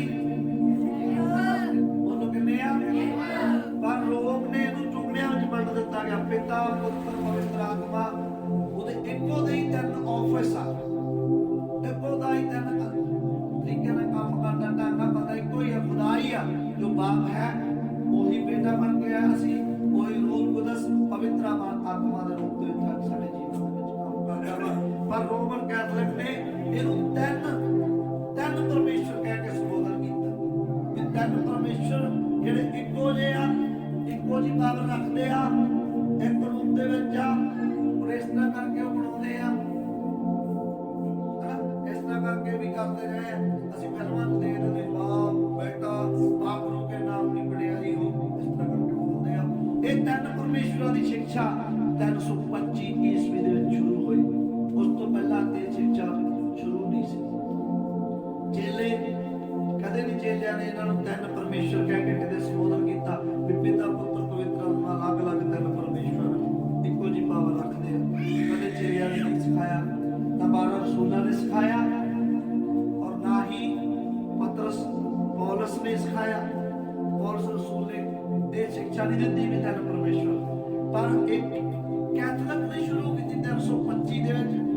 ਇੱਕ ਖੁਦਾ ਨੂੰ ਤਿੰਨ ਟੁਕੜਿਆਂ ਵਿੱਚ ਵੰਡ ਦਿੱਤਾ ਗਿਆ, ਔਰ ਉਦੋਂ ਤੋਂ ਹੀ ਉਹਨੇ ਲਾਗੂ ਕੀਤਾ ਬਪਤਿਸਮਾ ਤਿੰਨਾਂ ਨਾਵਾਂ ਦੇ ਵਿੱਚ, ਬਾਪ, ਬੇਟਾ, ਪਾਕ ਦੇ ਨਾਮ ਚ ਬਪਤਿਸਮਾ 325 ਈਸਵੀ ਵਿੱਚ ਸ਼ੁਰੂ। ਨੋਟ ਕਰੋ ਇਸ ਗੱਲ। ਉਸ ਤੋਂ ਪਹਿਲਾਂ ਚੇਲਿਆਂ ਨੇ ਕਦੇ ਵੀ ਪ੍ਰਭੂ ਯਿਸੂ ਮਸੀਹ ਦੇ ਨਾਮ ਤੋਂ ਛੁੱਟ ਬਪਤਿਸਮਾ ਨਹੀਂ ਦਿੱਤਾ। ਬਾਈਬਲ ਦੇ ਵਿੱਚ ਬਪਤਿਸਮੇ ਜਿਹੜੇ ਦਿੱਤੇ ਜਾਂਦੇ ਸੀ ਉਹ ਯਿਸੂ ਮਸੀਹ ਦੇ ਨਾਮ 'ਚ ਦਿੱਤੇ ਜਾਂਦੇ ਸੀ। ਬਾਈਬਲ ਦੇ ਵਿੱਚ ਸਾਰੇ ਬਪਤਿਸਮੇ ਜਿਹੜੇ ਉਹ ਯਿਸੂ ਮਸੀਹ ਦੇ ਨਾਮ। ਪਰ ਇਹ 325 ਈਸਵੀ ਦੇ ਵਿੱਚ ਝੂਠੀ ਸਿੱਖਿਆ ਲਾਗੂ ਹੋ ਗਈ। ਇੱਕ ਪਰਮੇਸ਼ਰ ਨੂੰ ਤਿੰਨ ਟੁਕੜਿਆਂ 'ਚ ਵੰਡ ਦਿੱਤਾ ਗਿਆ। ਉਹ ਬਪਤਿਸਮਾ ਵੀ ਤਿੰਨਾਂ ਨਾਵਾਂ 'ਚ ਸ਼ੁਰੂ ਹੋ ਗਿਆ, ਬਾਪ, ਬੇਟਾ, ਪਾਕ ਦੇ ਨਾਮ ਦੇ ਤਿੰਨਾਂ ਦੇ ਵਿੱਚ ਬਪਤਿਸਮਾ ਦੇਣ ਲੱਗ ਪਏ। ਤਿੰਨਾਂ ਨਾਵਾਂ 'ਚ ਬਪਤਿਸਮਾ ਦੇਣ ਲੱਗ ਪਏ। ਉਹ ਤੀਜੀ ਸਦੀ 325 ਦੇ ਵਿੱਚ ਲਾਗੂ ਹੋਇਆ। ਬਪਤਿਸਮਾ ਤਾਂ ਯਿਸੂ ਮਸੀਹ ਦੇ ਨਾਮ ਵਿੱਚ ਸੀ। ਜਦੋਂ ਰਸੂਲਾਂ ਦੇ ਕਿਤਾਬ ਵਿੱਚ ਪੜ੍ਹਦੇ ਆ, ਸਾਰੇ ਬਪਤਿਸਮੇ ਪ੍ਰਭੂ ਯਿਸੂ ਮਸੀਹ ਦੇ ਨਾਮ ਤੇ ਦਿੱਤੇ ਗਏ। ਔਰ ਪੌਲਸ ਨੇ ਵੀ ਇਹ ਸਿੱਖਿਆ ਦਿੱਤੀ ਕਿ ਬਪਤਿਸਮਾ ਯਿਸੂ ਮਸੀਹ ਦੇ ਨਾਮ 'ਚ ਲਵੋ। ਔਰ ਉਹਨੇ ਕਰੋਂਥੀਆਂ ਨੂੰ ਕਿਹਾ ਕਿ ਮੇਰੇ ਨਾਮ ਵਿੱਚ ਤੁਹਾਨੂੰ ਬਪਤਿਸਮਾ ਦਿੱਤਾ ਗਿਆ। ਇਹਦਾ ਮਤਲਬ ਕਿਸੇ ਨਾਮ 'ਚ ਦਿੱਤਾ ਗਿਆ ਬਪਤਿਸਮਾ, ਯਿਸੂ ਮਸੀਹ ਦੇ ਨਾਮ 'ਚ। ਆਮੀਨ, ਹਾਲੇਲੂਇਆ, ਹਾਲੇਲੂਇਆ। ਔਰ ਉਹ ਵੀ ਯਿਸੂ ਮਸੀਹ ਦੇ ਨਾਮ 'ਚ ਬਪਤਿਸਮਾ ਦਿੱਤਾ ਸੀ। 19 ਦੇ ਰਸੂਲਾਂ ਦੇ ਕਿਤਾਬ 19 ਦੀ 5 'ਚ ਸਾਨੂੰ ਪੌਲਸ ਨੇ ਬਪਤਿਸਮਾ ਦਿੱਤੇ। ਦੇਖਿਆ, ਇਹ ਸੁਣ ਕੇ ਉਹਨਾਂ ਨੇ ਪ੍ਰਭੂ ਯਿਸੂ ਦੇ ਨਾਮ ਵਿੱਚ ਬਪਤਿਸਮਾ ਲਿਆ। ਤਾਂ ਪੌਲਸ ਨੇ ਉਹਨਾਂ ਦੇ ਸਿਰਾਂ ਤੇ ਹੱਥ ਰੱਖਿਆ ਔਰ ਉਹਨਾਂ ਨੇ ਪਵਿੱਤਰ ਆਤਮਾ ਨੂੰ ਰਸੀਵ ਕੀਤਾ। ਪਵਿੱਤਰ ਆਤਮਾ ਉਹਨਾਂ ਨੂੰ ਉਤਰਿਆ। ਹਾਲੇਲੂਇਆ। ਔਰ ਅਗਲਾ ਉਹਨਾਂ ਨੇ ਕਾਰਡ ਜੋ ਬਾਈਬਲ ਦੇ ਜੋੜਿਆ, ਅਗਲੀ ਜੋ ਸਿੱਖਿਆ ਉਹਨਾਂ ਨੇ ਜੋੜੀ 336 ਈਸਵੀ ਦੇ ਵਿੱਚ ਕ੍ਰਿਸਮਸ ਡੇ ਮਨਾਉਣਾ, ਜਿਹਨੂੰ ਵੱਡਾ ਦਿਨ ਕਹਿੰਦੇ। ਕ੍ਰਿਸਮਸ ਡੇ ਮਨਾਉਣਾ 25 ਦਸੰਬਰ ਨੂੰ ਮੁਕਰਰ ਕੀਤਾ ਗਿਆ। ਯਿਸੂ ਮਸੀਹ ਦਾ ਜਨਮ ਦਿਨ 25 ਦਸੰਬਰ ਨੂੰ ਮੁਕਰਰ ਕਰ ਦਿੱਤਾ। ਇਹ ਸਿੱਖਿਆ ਲਾਗੂ ਕੀਤੀ ਗਈ। ਯਿਸੂ ਮਸੀਹ ਦਾ ਜਨਮ ਬਾਈਬਲ ਦੇ ਮੁਤਾਬਕ ਦਸੰਬਰ ਦੇ ਵਿੱਚ ਨਹੀਂ ਬਣਦਾ, ਕਿਸੇ ਵੀ ਤਰੀਕੇ ਨਾਲ ਨਹੀਂ ਬਣਦਾ। ਪ੍ਰਭੂ ਯਿਸੂ ਮਸੀਹ ਦਾ ਜਨਮ ਅਪ੍ਰੈਲ ਮਹੀਨੇ 'ਚ ਹੋਇਆ, ਕਿਉਂਕਿ ਯਿਸੂ ਮਸੀਹ ਆਦਿ ਤੇ ਅੰਤ ਹੈ। ਉਹਦੀ ਮੌਤ ਵੀ ਅਪ੍ਰੈਲ 'ਚ ਹੋਈ, ਉਹਦਾ ਜਨਮ ਵੀ ਅਪ੍ਰੈਲ 'ਚ ਹੋਇਆ। ਪਹਿਲਾ ਤੇ ਪਿਛਲਾ ਹੈ, ਸ਼ੁਰੂ ਤੇ ਆਖਰ ਹੈ, ਆਦਿ ਤੇ ਅੰਤ ਹੈ। ਪਰੰਤੂ ਇਹਨਾਂ ਨੇ 25 ਦਸੰਬਰ ਮੁਕਰਰ ਕਰ ਦਿੱਤਾ ਗਿਆ। ਅਸਲ 'ਚ 25 ਦਸੰਬਰ ਜਿਹੜਾ ਉਹ ਯਿਸੂ ਮਸੀਹ ਦਾ ਜਨਮ ਦਿਨ ਨਹੀਂ ਹੈ। ਯਿਸੂ ਮਸੀਹ ਦਾ ਜਨਮ ਜਿਹੜਾ ਉਹ 25 ਤਰੀਕ ਨੂੰ ਨਹੀਂ ਹੋਇਆ। ਹਾਲੇਲੂਇਆ। ਪਰ ਇਹ ਸਿੱਖਿਆ ਪੂਰੀ ਦੁਨੀਆ 'ਚ ਆ ਗਈ। ਸਾਰੇ ਲੋਕ 25 ਤਰੀਕ ਨੂੰ ਕ੍ਰਿਸਮਸ ਡੇ ਮਨਾਉਂਦੇ ਆ। ਸਭ ਲੋਕ 25 ਤਰੀਕ ਨੂੰ ਮਨਾਉਂਦੇ ਆ। ਚਰਚਾਂ ਦੇ ਵਿੱਚ 25 ਤਰੀਕ ਨੂੰ ਮਨਾਇਆ ਜਾਂਦਾ। ਔਰ ਲੋਕ ਕ੍ਰਿਸਮਸ ਡੇ ਤੇ ਕਿੰਨਾ ਕੁਛ ਕਰਦੇ ਆ। ਕ੍ਰਿਸਮਸ ਡੇ ਅਸਲ ਦੇ ਸੂਰਜ ਦੇਵਤਾ ਦਾ ਜਨਮ ਦਿਨ। ਅਸਲ ਜੇ ਦਿਨ ਸੂਰਜ ਦੇਵਤਾ ਦਾ ਜਨਮ ਦਿਨ, ਕਿਉਂਕਿ 21 ਨੂੰ ਸੂਰਜ ਦਿਨ ਜਿਹੜਾ ਸਭ ਤੋਂ ਛੋਟਾ ਮੰਨਿਆ ਜਾਂਦਾ ਹੈ। 21 ਤਰੀਕ 22 ਤਰੀਕ 23 ਤਰੀਕ 23 ਜਮਾ ਹੀ ਛੋਟਾ ਦਿਨ। ਸੂਰਜ ਉਸ ਦਿਨ ਬਹੁਤ ਘੱਟ ਦਿਨ ਚੜ੍ਹਦਾ ਹੈ ਔਰ ਇਹ ਸੂਰਜ ਦਾ ਕਦੇ ਮਰਨ ਹੈ। ਇਹ ਸੂਰਜ ਇਸ ਦਿਨ ਕੀ ਹੋ ਜਾਂਦਾ ਹੈ, ਮਰ ਜਾਂਦਾ ਹੈ। ਪਰ 24 ਤਰੀਕ ਨੂੰ ਜਨਮ ਲੈ ਲੈਂਦਾ ਹੈ। 24 ਤਰੀਕ ਨੂੰ ਉਹ ਜਨਮ ਲੈਂਦਾ। 24 ਦੀ ਰਾਤ ਨੂੰ 25 ਤਰੀਕ ਨੂੰ ਵੱਡਾ ਦਿਨ ਹੋ ਜਾਂਦਾ ਹੈ। 25 ਤਰੀਕ ਨੂੰ ਇਸ ਕਰਕੇ ਸੂਰਜ ਦਾ ਵੱਡਾ ਦਿਨ ਹੈ। ਯਸੂਦਾ ਦੀ ਕਿਹਦਾ? ਸੂਰਜ ਦਾ ਵੱਡਾ ਦਿਨ। ਯਾਦ ਰੱਖ ਲਓਗੇ ਇਹ ਅਸਲ ਵਿੱਚ ਸੂਰਜ ਦੇਵਤੇ ਦਾ ਦਿਨ ਹੈ। ਕਹਿੰਦੇ ਨਾ ਅੱਜ ਤੋਂ ਵੱਡੇ ਦਿਨ ਹੋਵੇ। ਸੁਣਿਆ ਕਿ ਲੋਕਾਂ ਤੋਂ ਕਹਿੰਦੇ ਕਿ ਹੁਣ ਦਿਨ ਵੱਡੇ ਹੋ, ਵੱਡੇ ਦਿਨ ਸ਼ੁਰੂ ਹੋ, ਉਸ ਦਿਨ ਤੋਂ ਬਾਅਦ ਦਿਨ ਵੱਡੇ ਹੋਣੇ ਚਾਹੀਦੇ। ਪਰ ਉਹ ਸੂਰਜ ਦਾ ਜਨਮ ਦਿਨ ਮੰਨਿਆ ਜਾਂਦਾ। ਇਸ ਦਿਨ ਸੂਰਜ ਪੈਦਾ ਹੋਇਆ। ਹੁਣ ਸੂਰਜ ਵਧੇਗਾ, ਦਿਨ ਵੱਡੇ ਹੋਣਗੇ। ਇਹ ਅਸਲ ਚ ਅਪੋਲੋ, ਸੂਰਜ ਨੂੰ ਅਪੋਲੋ ਦੇਵਤਾ ਵੀ ਕਹਿੰਦੇ ਆ, ਬਾਲ ਦੇਵਤਾ ਵੀ ਕਹਿੰਦੇ। ਪਿੱਛੋਂ ਇਹ ਸਾਰਾ ਉਸੇ ਨਾਲ ਹੀ ਸੰਬੰਧਿਤ ਆ ਸੂਰਜ ਦੇਵਤੇ ਨਾਲ। ਅਸਲ ਚ ਨਮਰੋਦ ਦੇਵਤਾ ਵਾ ਅਸਲੀ ਚ ਦੇਖਾਂਗੇ ਤਾਂ ਇਹ ਨਮਰੋਦ ਤੋਂ ਮੂਰਤੀ ਪੂਜਾ ਦੁਨੀਆ ਚ ਫੈਲੀ। ਇਹ ਵੀ ਮੈਂ ਇੱਕ ਦਿਨ ਚੈਪਟਰ ਲਊਂਗਾ, ਮੇਰੇ ਵੱਲ ਤਾਂ ਧਿਆਨ ਦਿਓ ਕਿ ਮੂਰਤੀ ਪੂਜਾ ਦੁਨੀਆ ਚ ਕਿਵੇਂ ਫੈਲੀ। ਤੇ ਰੋਮਨ ਕੈਥੋਲਿਕ ਜਿਹੜੀਆਂ ਮੂਰਤੀਆਂ ਪਈਆਂ ਹੋਈਆਂ ਸੀ ਕਿੱਥੋਂ ਆ ਗਈਆਂ? ਸਾਡੇ ਦੇਸ਼ ਵਿੱਚ ਮੂਰਤੀ ਪੂਜਾ ਕਿਵੇਂ ਆ ਗਈ? ਦੁਨੀਆ ਦੇ ਬਾਕੀ ਧਰਮਾਂ ਦੇ ਦੇਸ਼ਾਂ ਦੇ ਵਿੱਚ ਵੱਖ-ਵੱਖ ਲੋਕਾਂ ਦੇ ਮੂਰਤੀ ਪੂਜਾ ਕਿਵੇਂ ਪਹੁੰਚ ਗਈ? ਕਿੱਥੋਂ ਸ਼ੁਰੂਆਤ ਹੋਈ ਸੀ? ਕਿਹਨੇ ਸ਼ੁਰੂਆਤ ਕੀਤੀ ਸੀ? ਇਹਦਾ ਬਾਨੀ ਕੌਣ ਹੈ? ਕੌਣ ਹੈ ਇਹਨੂੰ ਬਣਾਉਣ ਵਾਲਾ? ਮੂਰਤੀਆਂ ਨੂੰ ਬਣਾਉਣ ਵਾਲਾ ਕੌਣ ਆ? ਇਸ ਗੱਲ ਪਾਲੋ ਦੇ ਵਿੱਚ ਤਾਂ ਸਾਰੀ ਦੁਨੀਆ ਖਤਮ ਕਰ ਦਿੱਤੀ ਗਈ ਸੀ। ਫੇਰ ਆਦਮ ਨੂੰ ਨਬੀ ਬਚਾ ਲਿਆ ਸੀ। ਫੇਰ ਮੂਰਤੀਆਂ ਕਿੱਥੋਂ ਆ ਗਈਆਂ ਦੁਬਾਰਾ? ਮੂਰਤੀ ਪੂਜਾ ਕਿੱਥੋਂ ਆ ਗਈ? ਜਿਵੇਂ ਕਿਸੇ ਦਿਨ ਇਹਦਾ ਇੱਕ ਮੀਟਿੰਗ ਲਾਉਂਦਾ, ਇੱਕ 2 ਮੀਟਿੰਗਾਂ ਵੀ ਹੋ ਸਕਦੀਆਂ। ਹਾਲੇਲੂਇਆ। ਮੂਰਤੀ ਪੂਜਾ ਕਿਵੇਂ ਲਾਗੂ ਹੋਈ ਪੂਰੀ ਦੁਨੀਆ ਤੇ? ਲੋਕ ਸਾਡਾ ਦੇਸ਼ ਤਾਂ ਮੂਰਤੀਆਂ ਨਾਲ ਭਰਿਆ ਪਿਆ, ਸਾਰੇ ਕਹੀ ਜਾਂਦੇ ਪਤਾ ਨਹੀਂ ਕਿੱਥੋਂ ਆ ਗਈ। ਪਰ ਮੈਂ ਕਹਿੰਦਾ ਇਹ ਮੀਟਿੰਗਾਂ ਲਾਉਂਗਾ 2 ਕਿ ਮੂਰਤੀ ਪੂਜਾ ਦੁਨੀਆ ਵਿੱਚ ਕਿਵੇਂ ਫੈਲੀ, ਕਿੱਥੋਂ ਮੂਰਤੀ ਪੂਜਾ ਦੀ ਸ਼ੁਰੂਆਤ ਹੋਈ ਸੀ। ਇਹ ਅਸਲ 25 ਦਸੰਬਰ ਮੂਰਤੀ ਪੂਜਕਾਂ ਦਾ ਤਿਉਹਾਰ ਸੀ। ਸੂਰਜ ਦੇਵਤੇ ਦਾ ਦਿਨ ਮਨਾਉਂਦੇ ਸੀ। ਇੰਗਲਿਸ਼ ਦੇ ਵਿੱਚ ਇਹਨੂੰ ਸਨ ਗॉड ਕਰਕੇ ਮਨਾਉਂਦੇ ਸੀ। ਸਨ ਗॉड ਸੂਰਜ ਦੇਵਤਾ। ਸੂਰਜ ਦੇਵਤਾ ਨੂੰ ਕੀ ਬੋਲੋਗੇ ਅੰਗਰੇਜ਼ੀ ਵਿੱਚ? ਸਨ ਗॉड ਹੀ ਬੋਲੋਗੇ, ਸਨ ਗॉड है ना। तो यीशु मसीह बेटा मतलब खुदा दा की है सन ऑफ गॉड करता। सन गॉड ਨੂੰ सन ऑफ गॉड ਕਰਕੇ ਮਨਾਉਣ ਲੱਗੇ। ਸੂਰਜ ਦੇਵਤੇ ਨੂੰ ਸੂਰਜ ਦੇ ਦੇਵਤੇ ਦਾ ਬੇਟੇ ਦਾ ਦਿਨ ਮਨਾਉਣਾ ਸ਼ੁਰੂ ਕਰਤਾ। ਬਸ सन ऑफ गॉड ਇਹ ਵੀ ਉਹੀ ਹੈ ਪਰਮੇਸ਼ਵਰ ਪਿਤਾ ਪੁੱਤਰ ਇੱਕੋ ਜਿਹੇ ਹੈ। ਪਿਤਾ ਪੁੱਤਰ ਤੇ ਪਵਿੱਤਰ ਆਤਮਾ ਇੱਕੋ ਜਿਹੀ ਪਾਵਰ ਰੱਖਦੇ ਆ। ਇਹਨਾਂ ਦੇ ਵਿੱਚ ਕੋਈ ਫਰਕ ਨਹੀਂ ਹੈਗਾ, ਕੋਈ ਤਬਦੀਲੀ ਨਹੀਂ ਹੈਗੀ। ਇੱਕੋ ਜਿਹੀ ਪਾਵਰ ਆ, ਕੋਈ ਗੱਲ ਨਹੀਂ। ਪਰ ਇਸ ਕਰਕੇ ਸੂਰਜ ਦੇਵਤੇ ਨੂੰ ਪੁੱਤਰ ਦੇਵਤੇ ਦੇ ਰੂਪ ਦੇ ਵਿੱਚ ਮਨਾਉਣਾ ਸ਼ੁਰੂ ਕਰ ਦਿੱਤਾ। ਸਨ ਗॉड ਦਾ ਦਿਨ ਮਨਾਉਣਾ ਉਹਨਾਂ ਨੇ ਸ਼ੁਰੂ ਕਰ ਦਿੱਤਾ। Hallelujah, hallelujah. ਸਮਝ ਲੱਗੀ? ਇਹ ਤੀਜੀ ਗੱਲ ਜਿਹੜੀ ਉਹਨਾਂ ਨੇ ਮਸੀਹਤ ਵਿੱਚ ਲੈ ਕੇ ਆਂਦੀ, ਕਿਉਂ ਸੁਧਾਰ ਕਰਨ ਵਾਲੇ ਏਲੀਆ ਦੀ ਲੋੜ ਸੀ ਕਿ ਨਹੀਂ? ਅਜੇ ਤਾਂ 3 ਹੀ ਬੜੇ ਆਪਾਂ। ਸੁਧਾਰ ਕਰਨ ਵਾਲੇ ਏਲੀਆ ਦੀ ਲੋੜ ਸੀਗੀ ਕਿ ਨਹੀਂ? ਬੋਲੋ ਬਈ ਆਮੀਨ। ਕਿਉਂਕਿ ਇੱਕ ਮਾਮੂਲੀ ਬੰਦਾ ਨਹੀਂ ਉੱਠ ਕੇ ਸਿੱਖਿਆ ਸਹੀ ਕਰ ਦੇਗਾ। ਇਹਦੇ ਲਈ ਪਰਮੇਸ਼ਵਰ ਨੇ ਨਬੀ ਰੱਖਿਆ ਹੋਇਆ। ਪਰਮੇਸ਼ਵਰ ਦਾ ਇੱਕ ਨਬੀ ਰੱਖਿਆ ਹੋਇਆ ਸੀ। ਕਿਹੜਾ ਨਬੀ ਸੀ ਬਈ? ਏਲੀਆ ਨਬੀ। ਕਿਹੜਾ ਨਬੀ ਸੀ? ਏਲੀਆ ਨਬੀ ਸੀ। ਆਮੀਨ। 336 ਨੋਟ ਕਰ ਲਿਆ। 375 ਦੇ ਵਿੱਚ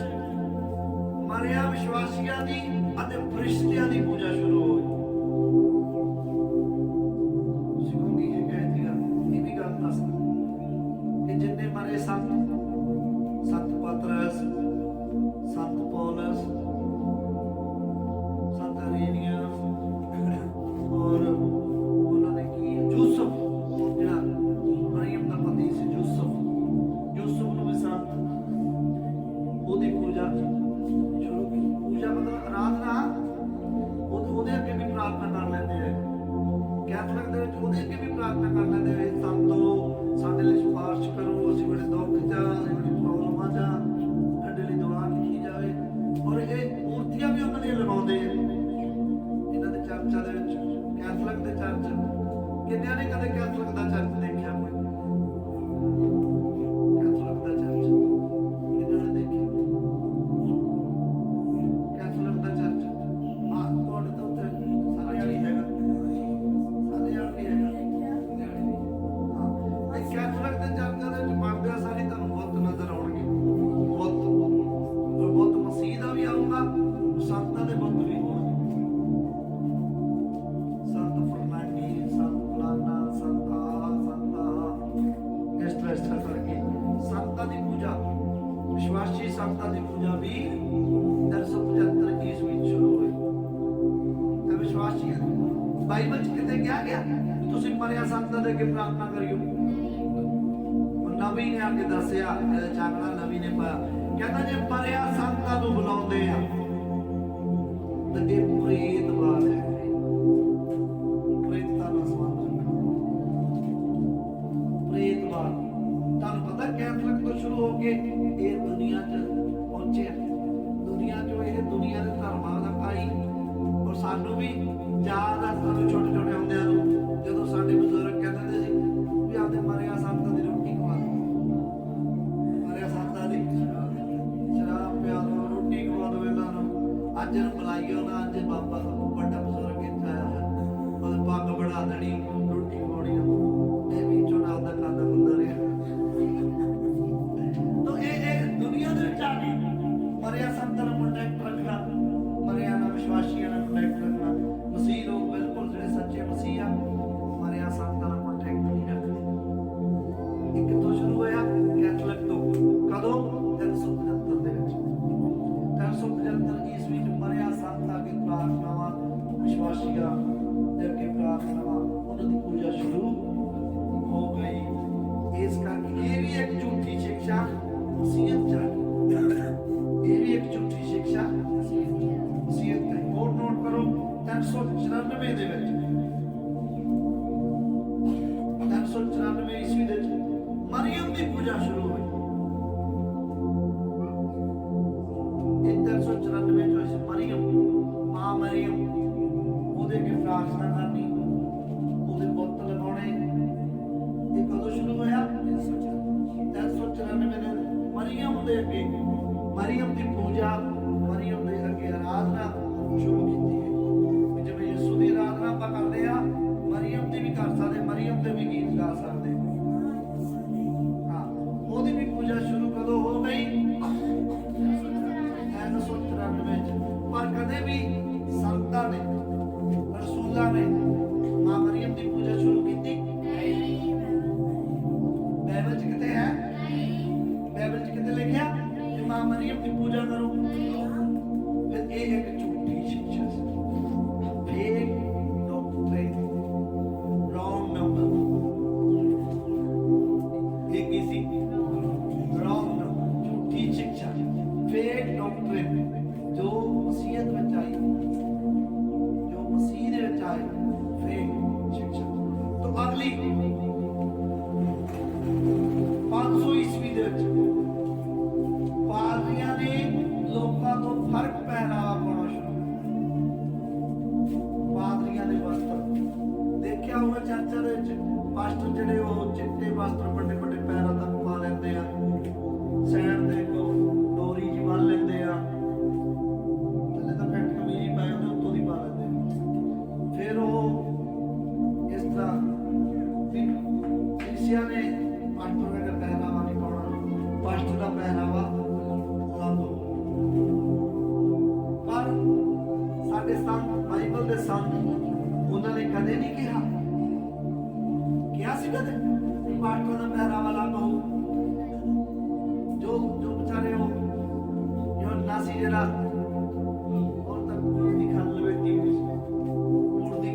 ਟਾਈਮ ਚੱਲਦੀ ਰਹੀ।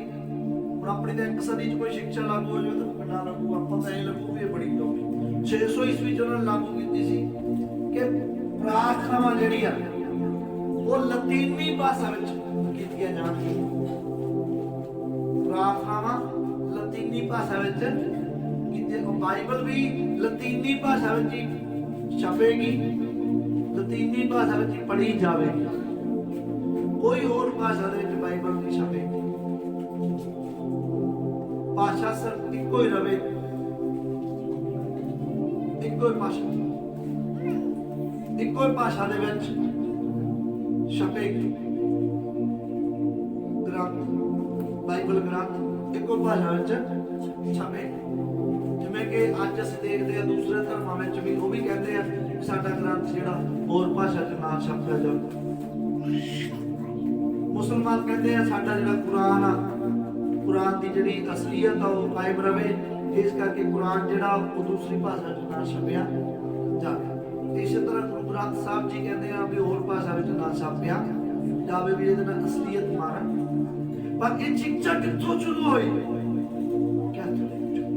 ਕਿੱਥੋਂ ਸ਼ੁਰੂ ਹੋਈ? ਕਿਉਂਕਿ ਕੈਥੋਲਿਕ ਨੇ ਬਾਈਬਲ ਨੂੰ ਇਹ ਕਹਿ ਦਿੱਤਾ ਗਿਆ ਵੀ ਲਤੀਨੀ ਭਾਸ਼ਾ ਵਿੱਚ ਲਿਖੀ ਜਾਵੇ ਬਾਈਬਲ, ਲਤੀਨੀ ਭਾਸ਼ਾ ਵਿੱਚ ਬਾਈਬਲ ਛਾਪੀ ਜਾਵੇ, ਲਤੀਨੀ ਭਾਸ਼ਾ ਵਿੱਚ ਪ੍ਰਾਰਥਨਾਵਾਂ ਕੀਤੀਆਂ ਜਾਣਗੀਆਂ। ਆਮੀਨ। ਸਮਝ ਲੱਗੀ? ਆਮ ਬੰਦਾ ਫਿਰ ਬਾਈਬਲ ਪੜ੍ਹ ਲੇਗਾ। ਆਮ ਬੰਦਿਆਂ ਤੋਂ ਬਾਈਬਲ ਦੂਰ ਕਰ ਦਿੱਤੀ ਗਈ। ਬਾਈਬਲ ਉੱਤੇ ਸਿਰਫ ਰੋਮ ਦਾ ਹੀ ਕਬਜ਼ਾ ਰਵੇ, ਬਾਈਬਲ ਦੇ ਉੱਤੇ ਸਿਰਫ ਰੋਮ ਦਾ ਹੀ ਕਬਜ਼ਾ। ਔਰ ਜੋ ਪਾਸਟਰ ਪੜ੍ਹਾਉਣ ਉਹੀ ਲੋਕ ਸਿੱਖਣ।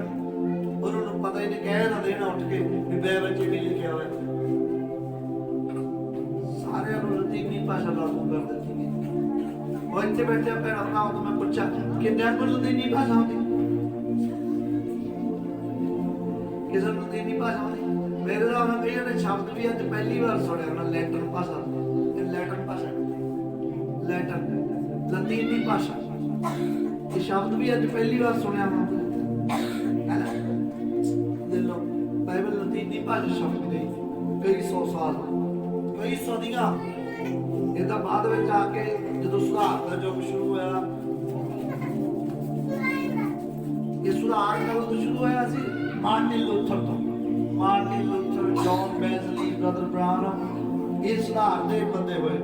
ਉਦੋਂ ਤੋਂ ਬਾਅਦ ਫਿਰ ਬਾਈਬਲ ਹਰ ਭਾਸ਼ਾ ਦੇ ਵਿੱਚ ਬਣੀਆਂ ਸ਼ੁਰੂ। ਲੇਕਿਨ ਪਹਿਲਾਂ 600 ਈਸਵੀ ਦੇ ਵਿੱਚ ਇਹ ਸਿੱਖਿਆ ਲਾਗੂ ਕੀਤੀ ਗਈ। ਤਾਂ ਕਿਹੜਾ ਲਾਗੂ ਕੀਤੀ ਗਈ?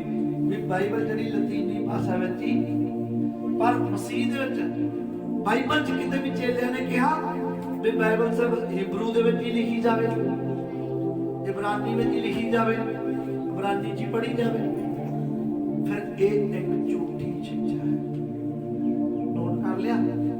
ਕਹਿ ਸੀ ਇਹ ਇੱਕ ਝੂਠੀ ਸਿੱਖਿਆ ਹੈ ਜੋ ਬਾਈਬਲ ਦੇ ਵਿੱਚ ਲਾਗੂ ਕੀਤੀ ਗਈ, ਮਸੀਹ ਲੋਕਾਂ ਤੇ ਲਾਗੂ ਕੀਤੀ ਗਈ, ਪਰ ਬਾਈਬਲ ਦੀ ਤਰ੍ਹਾਂ ਸਿਖਾਈ ਗਈ ਲੋਕਾਂ ਨੂੰ।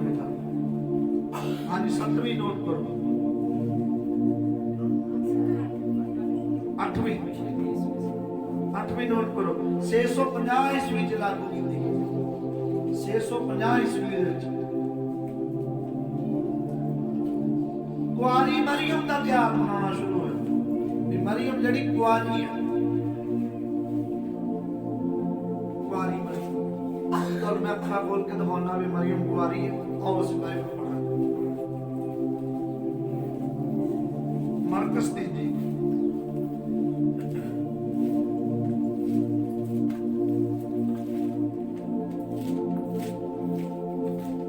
ਮਰਕਸ ਦੀ ਜੀ 6 ਅਧਿਆਇ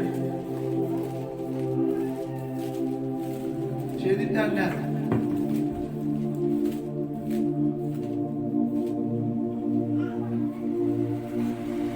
ਭਲਾ ਇਹ ਤਰਖਾਣ ਨਹੀਂ ਹੈ ਮਰੀਮ ਦਾ ਪੁੱਤਰ ਅਤੇ ਯਕੂਬ ਅਰ ਯੋਸੇਸ ਅਰ ਯਹੂਦਾ ਅਰ ਸ਼ਮਾਉ ਦਾ ਭਰਾ? ਆ ਕੀ ਲਿਖਿਆ ਬਈ? ਭਰਾ ਲਿਖਿਆ। ਇਹਦਾ ਮਤਲਬ ਮਾਂ ਮਰੀਮ ਦੇ ਹੋਰ ਵੀ ਬੇਟੇ ਹੋਏ ਸੀ। ਯੂਸਫ, ਯਕੂਬ, ਯਹੂਦਾ, ਯੋਸੇਸ, 4 ਮੁੰਡੇ ਸੀ। ਭੈਣਾਂ ਵੀ ਸੀਗੀਆਂ 2-4। ਇੱਕ ਤੋਂ ਵੱਧ ਸੀ। ਉਸ ਦਾ 4 ਭੈਣਾਂ ਹੋਣ 10 ਹੋਣ ਆਪਾਂ ਨੂੰ ਕੀ ਪਤਾ, ਇਹ ਤਾਂ ਲਿਖਿਆ ਹੀ ਨਹੀਂ ਹੋਇਆ। ਭੈਣਾਂ ਨਹੀਂ ਲਿਖਿਆ, 4 ਭਰਾਵਾਂ 5 ਦਾ ਜ਼ਿਕਰ ਜ਼ਰੂਰ ਹੈ ਕਿ 4 5 ਭੈਣਾਂ ਲਿਖਿਆ ਜ਼ਰੂਰ ਆ, ਪਰ ਇਹ ਨਹੀਂ ਗਿਣਤੀ ਨਹੀਂ ਦੱਸੀ ਉਹਨਾਂ ਨੇ। ਭੈਣ ਆ ਜਿਹੜਾ ਇੱਕ ਤੋਂ ਤਾਂ ਵੱਧ ਹੀ ਸੀ, 2 ਤੋਂ ਵੱਧ ਸੀ। 2 ਹੋ ਸਕਦੀਆਂ, 3 ਹੋ ਸਕਦੀਆਂ, 5 ਹੋ ਸਕਦੀਆਂ, 10 ਹੋ ਸਕਦੀਆਂ। ਉਹ ਮਤਲਬ ਫਿਰ ਮਾਂ ਮਰੀਮ ਕੁਆਰੀ ਕਿਵੇਂ ਹੋ ਗਈ? ਆ ਮੈਨੂੰ ਸਮਝਾਓ ਜਰਾ, ਮੇਰੇ ਕੰਨ ਨੂੰ ਪਤਾ ਨਹੀਂ ਸਮਝ ਨਹੀਂ ਲੱਗੀ ਇਹ ਗੱਲ। ਮਾਂ ਮਰੀਮ ਫਿਰ ਕੁਆਰੀ ਕਿਵੇਂ ਸੀ ਬਈ? ਜਦੋਂ ਉਹਦੇ ਹੋਰ ਜਵਾਬ ਪੈਦਾ ਹੋਏ ਆ, ਫਿਰ ਉਹ ਕੁਆਰੀ ਕਿਵੇਂ ਹੋਈ? ਆ ਬਾਈਬਲ ਝੂਠੀ ਆ ਫਿਰ? ਤਾਂ ਬਾਈਬਲ ਦੇ ਵਿੱਚ ਲਿਖਿਆ ਹੈ ਝੂਠੀ ਗੱਲ, ਤੇ ਨਾਲ 2 ਜਾਂ 3 ਜਗ੍ਹਾ ਤੇ ਲਿਖਿਆ ਹੋਇਆ। ਮੱਤੀ 'ਚ ਵੀ ਲਿਖਿਆ ਹੋਇਆ, ਮਾਰਕਸ 'ਚ ਵੀ ਲਿਖਿਆ ਹੋਇਆ। Hallelujah, hallelujah. ਤਾਂ ਇਹ ਝੂਠੀ ਗੱਲ ਹੈ।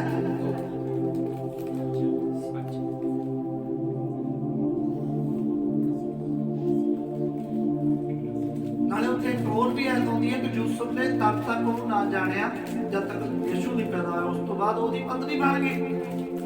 ਉਸ ਤੋਂ ਬਾਅਦ ਯੂਸੁਫ ਦੀ ਉਹ, ਇਹ ਵੀ ਬਾਈਬਲ 'ਚ ਗੱਲ ਲਿਖੀ ਹੋਈ। ਤੇ ਫਿਰ ਉਹ ਕੁਆਰੀ ਕਿਵੇਂ ਹੋਈ? ਤੇ ਕੈਥੋਲਿਕ ਨੇ ਕੀ ਨਹੀਂ ਕਿਹੜੀ ਝੂਠੀ ਸਿੱਖਿਆ ਗੜ ਦੇ ਵਿੱਚ ਪਾਤੀ, ਔਰ ਸਾਰੀ ਦੁਨੀਆ ਤੁਹਾਨੂੰ ਪਤਾ ਮਾਂ ਮਰੀਮ ਨੂੰ ਕੁਆਰੀ ਕਹਿੰਦੇ, ਆਦ ਕੁਆਰੀ ਕਹਿੰਦੇ, ਆਦ ਕੁਆਰੀ ਕਹਿੰਦੇ, ਆਦ ਕੁਆਰੀ। ਆ ਦੇਖ ਲੋ ਬਾਈਬਲ ਤੋਂ ਨਹੀਂ ਖੋਜੇ ਲਾਈ ਹੋਈ ਹੈ। ਬਾਈਬਲ ਤੋਂ ਨਹੀਂ ਖੋਜੇ ਲਾਈ ਹੋਈ। ਬਾਈਬਲ ਨੂੰ ਕੀ ਸਮਝਦੇ? ਇਸੇ ਕਰਕੇ ਅੱਜ ਵੀ ਲੋਕ ਬਾਈਬਲ ਨੂੰ ਕੁਝ ਸਮਝਦੇ। ਮਾਂ ਮਰੀਮ ਦਾ ਕੁਆਰੀ ਮਰੀਮ ਦਾ ਤਿਉਹਾਰ ਮਨਾਉਂਦੇ ਆ, ਉਤਸਵ ਮਨਾਉਂਦੇ ਨੇ ਉਹਦਾ। ਅਸਾਤ ਨੇ ਜਾ ਕੇ ਦੇਖੋ ਯੂਪੀ ਦੇ ਵਿੱਚ ਆਦ ਕੁਆਰੀ ਦਾ ਚਰਚ, ਮਾਂ ਮਰੀਮ ਕੁਆਰੀ ਦਾ, ਉਹਨੂੰ ਕੁਆਰੀ ਇਹ ਮਾਂ ਮਰੀਮ ਪਾਕ ਕੁਆਰੀ, ਤਾਂ ਤੂੰ ਔਰਤਾਂ ਦੇ ਵਿੱਚੋਂ ਤਾਂ ਨਾ ਕਿ ਤੂੰ ਕੁਆਰੀ ਹੈ, ਕਿਉਂਕਿ ਤੂੰ ਕੁਆਰੀ ਹੈ। ਉਹਨੂੰ ਕੁਆਰੀ ਮੰਨਦਾ। ਯੂਸੁਫ ਦੀ ਪਤਨੀ ਮੰਨਦੇ ਉਹਨੂੰ। ਉਹ ਕਹਿੰਦੇ ਯੂਸੁਫ ਦਾ ਵਿਆਹ ਜ਼ਰੂਰ ਹੋਇਆ ਸੀ, ਪਰ ਉਹਨੇ ਉਹਨੂੰ ਜਾਣਿਆ ਨਹੀਂ। ਬਾਈਬਲ ਨੂੰ ਝੂਠਾ ਕਰਤਾ ਉਹਨੇ। ਉਹਦੇ ਕੋਈ ਜਵਾਬ ਨਹੀਂ ਹੋਇਆ, ਹੋਰ ਕੋਈ ਜਵਾਬ ਨਹੀਂ ਹੋਇਆ। ਉਹ ਕੁਆਰੀ ਸੀ, ਪਵਿੱਤਰ ਔਰਤ ਸੀ, ਸਾਰੇ ਔਰਤਾਂ ਵਿੱਚੋਂ ਧਨ ਸੀ। ਔਰਤਾਂ ਵਿੱਚੋਂ ਧਨ ਇਸ ਕਰਕੇ ਸੀ, ਇਹ ਤਾਂ ਲਿਖਿਆ ਹੋਇਆ ਬਾਈਬਲ 'ਚ। ਔਰਤਾਂ ਵਿੱਚੋਂ ਧਨ ਸੀ ਕਿਉਂਕਿ ਉਹਨੇ ਯਿਸੂ ਨੂੰ ਪੈਦਾ ਕੀਤਾ। ਉਹਨੇ ਕੁਰਬਾਨੀ ਦਿੱਤੀ ਬਹੁਤ ਵੱਡੀ। ਮਾਂ ਮਰੀਮ ਦੀ ਕੁਰਬਾਨੀ ਪੂਰੀ ਮਸੀਹਤ ਨਹੀਂ ਬਣਾ ਸਕਦੀ, ਪਰ ਉਹਨੂੰ ਅਸੀਂ ਖੁਦਾ ਬਣਾ ਲਈਏ, ਇਹ ਤਾਂ ਬਾਈਬਲ 'ਚ ਕਿਤੇ ਪ੍ਰਭੂ ਯਿਸੂ ਨੇ ਨਹੀਂ ਉਹਨੂੰ ਖੁਦਾ ਬਣਾਇਆ। ਹਾਲੇਲੂਇਆ। ਤਾਂ ਇਹ ਸਿੱਖਿਆ ਲਾਗੂ ਕੀਤੀ ਗਈ। ਚੇਲਿਆਂ ਨੇ ਕਦੇ ਨਹੀਂ ਕਿਹਾ ਮਾਂ ਮਰੀਮ ਕੁਆਰੀ ਹੈ। ਮਾਂ ਮਰੀਮ ਦਾ ਪ੍ਰਚਾਰ ਤੱਕ ਨਹੀਂ ਕੀਤਾ। ਮਾਂ ਮਰੀਮ ਦਾ ਕਿਤੇ ਨਾਮ ਤੱਕ ਨਹੀਂ ਲਿਆ ਚੇਲਿਆਂ ਨੇ। ਬਾਹਰੋਂ ਕਿਤੇ ਵੀ ਨਾਮ ਲਿਆ ਪੱਤਰੀਆਂ ਵਿੱਚ, ਕਿਤੇ ਵੀ ਮਰੀਮ ਦਾ ਨਾਮ ਆਉਂਦਾ ਨਹੀਂ ਆਉਂਦਾ। ਫਿਰ ਜੇ ਬਾਈਬਲ 'ਚ ਨਹੀਂ ਤਾਂ ਫਿਰ ਇਹ ਇੱਕ ਰੋਂਗ ਸਿੱਖਿਆ ਹੈ, ਝੂਠੀ ਸਿੱਖਿਆ ਜੋ ਕੈਥੋਲਿਕ ਨੇ ਪੂਰੀ ਮਸੀਹਤ ਨੂੰ ਸਿਖਾਈ। ਪੂਰੀ ਮਸੀਹਤ ਇਸ ਚੀਜ਼ ਦੀ ਗੁਲਾਮ ਬਣ ਗਈ ਕਿ ਮਾਂ ਮਰੀਮ ਪਾਕ ਕੁਆਰੀ ਹੈ, ਆਦ ਕੁਆਰੀ ਹੈ, ਪਾਕ ਕੁਆਰੀ ਹੈ। ਪਰ ਮਾਂ ਮਰੀਮ ਕੁਆਰੀ ਵੀ ਸੀ, ਉਸ ਦਾ ਵਿਆਹ ਹੋਇਆ ਸੀ ਯੂਸੁਫ ਦੇ ਨਾਲ, ਔਰ ਉਹਦੇ ਹੋਰ ਵੀ ਬੱਚੇ ਪੈਦਾ ਹੋਏ ਸੀ, ਲੜਕੀਆਂ ਵੀ ਪੈਦਾ ਹੋਈਆਂ। ਸਬੋਧਨ ਕੀਤਾ ਜਦੋਂ ਪਤਰੀ ਯਹੂਦਾ ਪਤਰੀ ਲੈ ਰਿਹਾ, ਕਹਿੰਦਾ ਮੈਂ ਯਿਸੂ ਦਾ ਭਰਾ। ਯਾਕੂਬ ਨੇ ਕਿਹਾ, ਇਹ ਯਾਕੂਬ ਜਿਹੜਾ ਯਹੂਦਾ ਇਹ ਯਿਸੂ ਦੇ ਭਰਾ ਸਨ। ਇਹ ਪੁਰਾਣੇ ਨਵੇਂ ਨਿਯਮ 'ਚ ਪਿੱਛੇ ਜਾ ਕੇ ਪਤਰੀ ਆਉਂਦੀ ਹੈ, ਯਾਕੂਬ ਦੀ ਪਤਰੀ ਤੇ ਯਹੂਦਾ ਦੀ ਪਤਰੀ।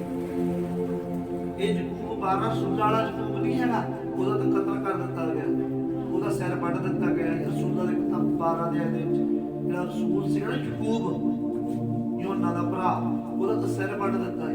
ਪਹਿਲੀ ਕੁਰਬਾਨੀਆਂ ਉਹਨਾਂ ਤੋਂ ਤਾਂ ਸ਼ੁਰੂ ਹੋਈਆਂ। ਉਹਦਾ ਸਿਰ ਕੱਟ ਦਿੱਤਾ, ਅੱਜ ਪਤਰਸ ਨੂੰ ਫੜ ਲਿਆ ਸੀ।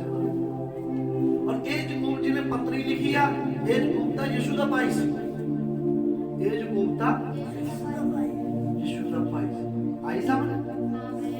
ਮਾਂ ਮਰੀਮ ਕੁਆਰੀ ਆ, तो बाइबल जो पढ़ा तो और भी बच्चे पैदा, पर एक कैथोलिक ने शिक्षा बनाई और लागू की। कदों लागू की थी? 650 ईस्वी। नोट कर रहे हो? ਆ ਜਿਹੜੇ ਪੜਾਕੇ ਆ ਜਦ ਕਾਪੀ ਪੈਨ ਨਹੀਂ ਲੈ ਕੇ ਆਉਂਦੇ, ਕਹਿ ਕੇ ਥੱਕ ਗਏ ਅਸੀਂ। ਵਿੱਚ ਪਾਈ ਹੋਈ ਪਿਓ ਦੇ ਪੁੱਤ ਨੇ, ਆਪਾਂ ਨੂੰ ਕਿਹੜਾ ਲੋੜ ਹੈ ਚੀਜ਼ਾਂ ਦੀ। ਮਾਸਟਰ ਪ੍ਰਚਾਰ ਕਰਦਾ, ਹੱਟ ਕੇ ਪ੍ਰਚਾਰ ਕਰਕੇ। ਹਾਲੇਲੂਇਆ। ਔਰ ਅੱਗੇ 709 ਦੇ ਵਿੱਚ ਆ ਦੇਖ ਲਓ ਜਿਹੜੀ ਸਿੱਖਿਆ ਪੂਰੀ ਦੁਨੀਆ ਤੇ ਲਾਗੂ ਹੋਈ। ਸੁਣੋ, ਸਮਝਾਉਂਦਾ ਮੈਂ ਤੁਹਾਨੂੰ। ਪੌਂਪ ਦੇ ਪੈਰਾਂ ਨੂੰ ਛੂਹਣਾ ਸ਼ੁਰੂ ਕੀਤਾ, ਪੈਰੀ ਹੱਥ ਲਾਉਣੇ। 709 ਦੇ ਵਿੱਚ ਪੈਰੀ ਹੱਥ ਲਾਉਣੇ ਸ਼ੁਰੂ ਕੀਤੇ। ਪਤਾ ਪੌਂਪ ਦੇ ਪੈਰਾਂ ਨੂੰ ਕਿਵੇਂ ਛੂਹਦੇ? ਭਾਈ ਬਰਾੜ ਨੇ ਦੱਸਿਆ 84 ਪੌੜੀਆਂ ਚੜ੍ਹ ਕੇ ਜਾਣਾ ਪੈਂਦਾ ਉੱਪਰ, ਔਰ ਉਹਦੇ ਵੱਲ ਨੂੰ ਸਿੱਧਾ ਹੀ ਜਾਣਾ ਤੇ ਉਸੇ ਪਿਛਲਖੁਰੀ ਵਾਪਸ ਮੁੜਨਾ। ਔਰ ਉਹਦੇ ਪਹਿਲਾਂ ਹੱਥ ਨੂੰ ਚੁੰਮਣਾ, ਫਿਰ ਉਹਦੇ ਪੈਰਾਂ ਨੂੰ ਚੁੰਮਣਾ। ਪਹਿਲਾਂ ਪੈਰਾਂ ਨੂੰ ਚੁੰਮਣਾ, ਫਿਰ ਦਿੰਦਾ। ਉਹ ਪੈਰਾਂ ਨੂੰ ਛੂਹਦੇ ਆ ਜਾ ਕੇ, ਪੈਰੀ ਹੱਥ ਲਾਉਂਦੇ ਪੌਂਪ ਦੇ। ਔਰ ਉੱਥੋਂ ਚੱਲ ਕੇ ਪੂਰੇ ਧਰਮਾਂ ਦੇ ਵਿੱਚ ਆ ਕੇ ਸਾਰੇ ਬਾਬੇ ਆਪਣੇ ਪੈਰੀ ਹੱਥ ਲਵਾਉਂਦੇ ਆ। ਇਹ ਮਾਸਟਰ ਵੀ ਆਪਣੇ ਪੈਰੀ ਹੱਥ ਲਵਾਉਂਦੇ, ਪੈਰੀ ਹੱਥ ਲਵਾਉਂਦੇ ਆ। ਔਰ ਇਹ ਬਾਈਬਲ ਚ ਨਹੀਂ, ਇਹ ਸਿੱਖਿਆ ਪੜੋ। ਇਹ ਰਸੂਲਾਂ ਦੇ ਕਿਤਾਬ 10 ਅਧਿਆਇ 25 ਹੈ, ਛੇਤੀ ਤਾਂ ਪੜ੍ਹਨੀ ਹੈ।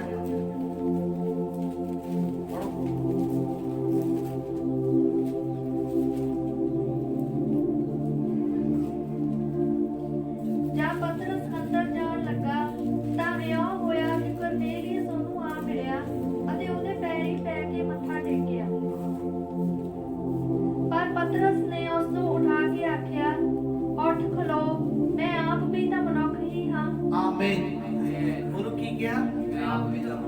ਉੱਠ ਖਲੋ, ਮੇਰੇ ਪੈਰਾਂ 'ਚ ਨਾ ਪੈ, ਉੱਠ ਖਲੋ, ਇਹ ਕੰਮ ਨਾ ਕਰ, ਮੈਂ ਤਾਂ ਆਪ ਮਨੁੱਖ ਹਾਂ।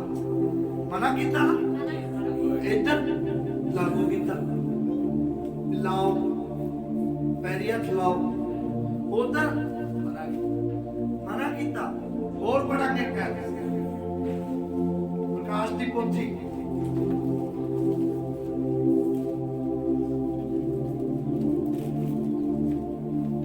22 ਅਧਿਆਇ 8 ਹੈ। ਪ੍ਰਕਾਸ਼ ਦੀ ਪੋਥੀ 22 ਅਧਿਆਇ ਦੀ 8 ਹੈ। ਮੈਂ ਯੋਹੰਨਾ ਉਹ ਹਾਂ ਜਿਹਨੇ ਇਹਨਾਂ ਗੱਲਾਂ ਨੂੰ ਸੁਣਿਆ ਅਤੇ ਵੇਖਿਆ, ਅਤੇ ਜਾਂ ਮੈਂ ਸੁਣਿਆ ਅਤੇ ਵੇਖਿਆ ਤਾਂ ਮੈਂ ਮੱਥਾ ਟੇਕਣ ਲਈ ਡਿੱਗ ਕੇ ਉਸ ਦੂਤ ਦੇ ਪੈਰਾਂ ਉੱਤੇ ਪਿਆ, ਜਿਨ ਮੈਨੂੰ ਇਹ ਗੱਲਾਂ ਵਿਖਾਈਆਂ ਸਨ। ਤਾਂ ਉਸ ਮੈਨੂੰ ਆਖਿਆ, ਭਈ ਕਿਉਂ ਨਾ ਕਰ, ਮੈਂ ਤਾਂ ਤੇਰੇ ਅਤੇ ਨਬੀਆਂ ਦੇ ਜੋ ਤੇਰੇ ਭਰਾ ਹਨ ਅਤੇ ਉਹਨਾਂ ਦੇ ਜਿਹੜੇ ਇਸ ਪੋਥੀ ਦੀਆਂ ਗੱਲਾਂ ਦੀ ਪਾਲਣਾ ਕਰਦੇ ਹਨ ਨਾਲ ਦਾ ਦਾਸ ਹਾਂ। ਪਰਮੇਸ਼ਰ ਨੂੰ ਮੱਥਾ ਟੇਕ। ਆਮੇਨ। ਹਾਲੇਲੂਇਆ। ਹਾਲੇਲੂਇਆ। ਇਹ ਤਾਂ ਦੂਤ ਨੂੰ ਵੀ ਮਨਾ ਕਰਦਾ, ਦੂਤ ਦੇ ਪੈਰੀ ਡਿੱਗ ਪਿਆ ਜਾਣਾ ਜਾਂ ਨਾ ਦੂਤ ਦੇ। ਇਹਦਾ ਮਨ ਪੌਪ ਦੂਤ ਤੋਂ ਵੀ ਵੱਡਾ ਹਾਂ। ਪੌਪ ਦੇ ਪੈਰੀ ਡਿੱਗ ਪਿਆ, ਸੌਰੀ ਦੂਤ ਦੇ ਪੈਰਾਂ 'ਚ ਹੀ ਹੁੰਦਾ ਡਿੱਗ ਪਿਆ।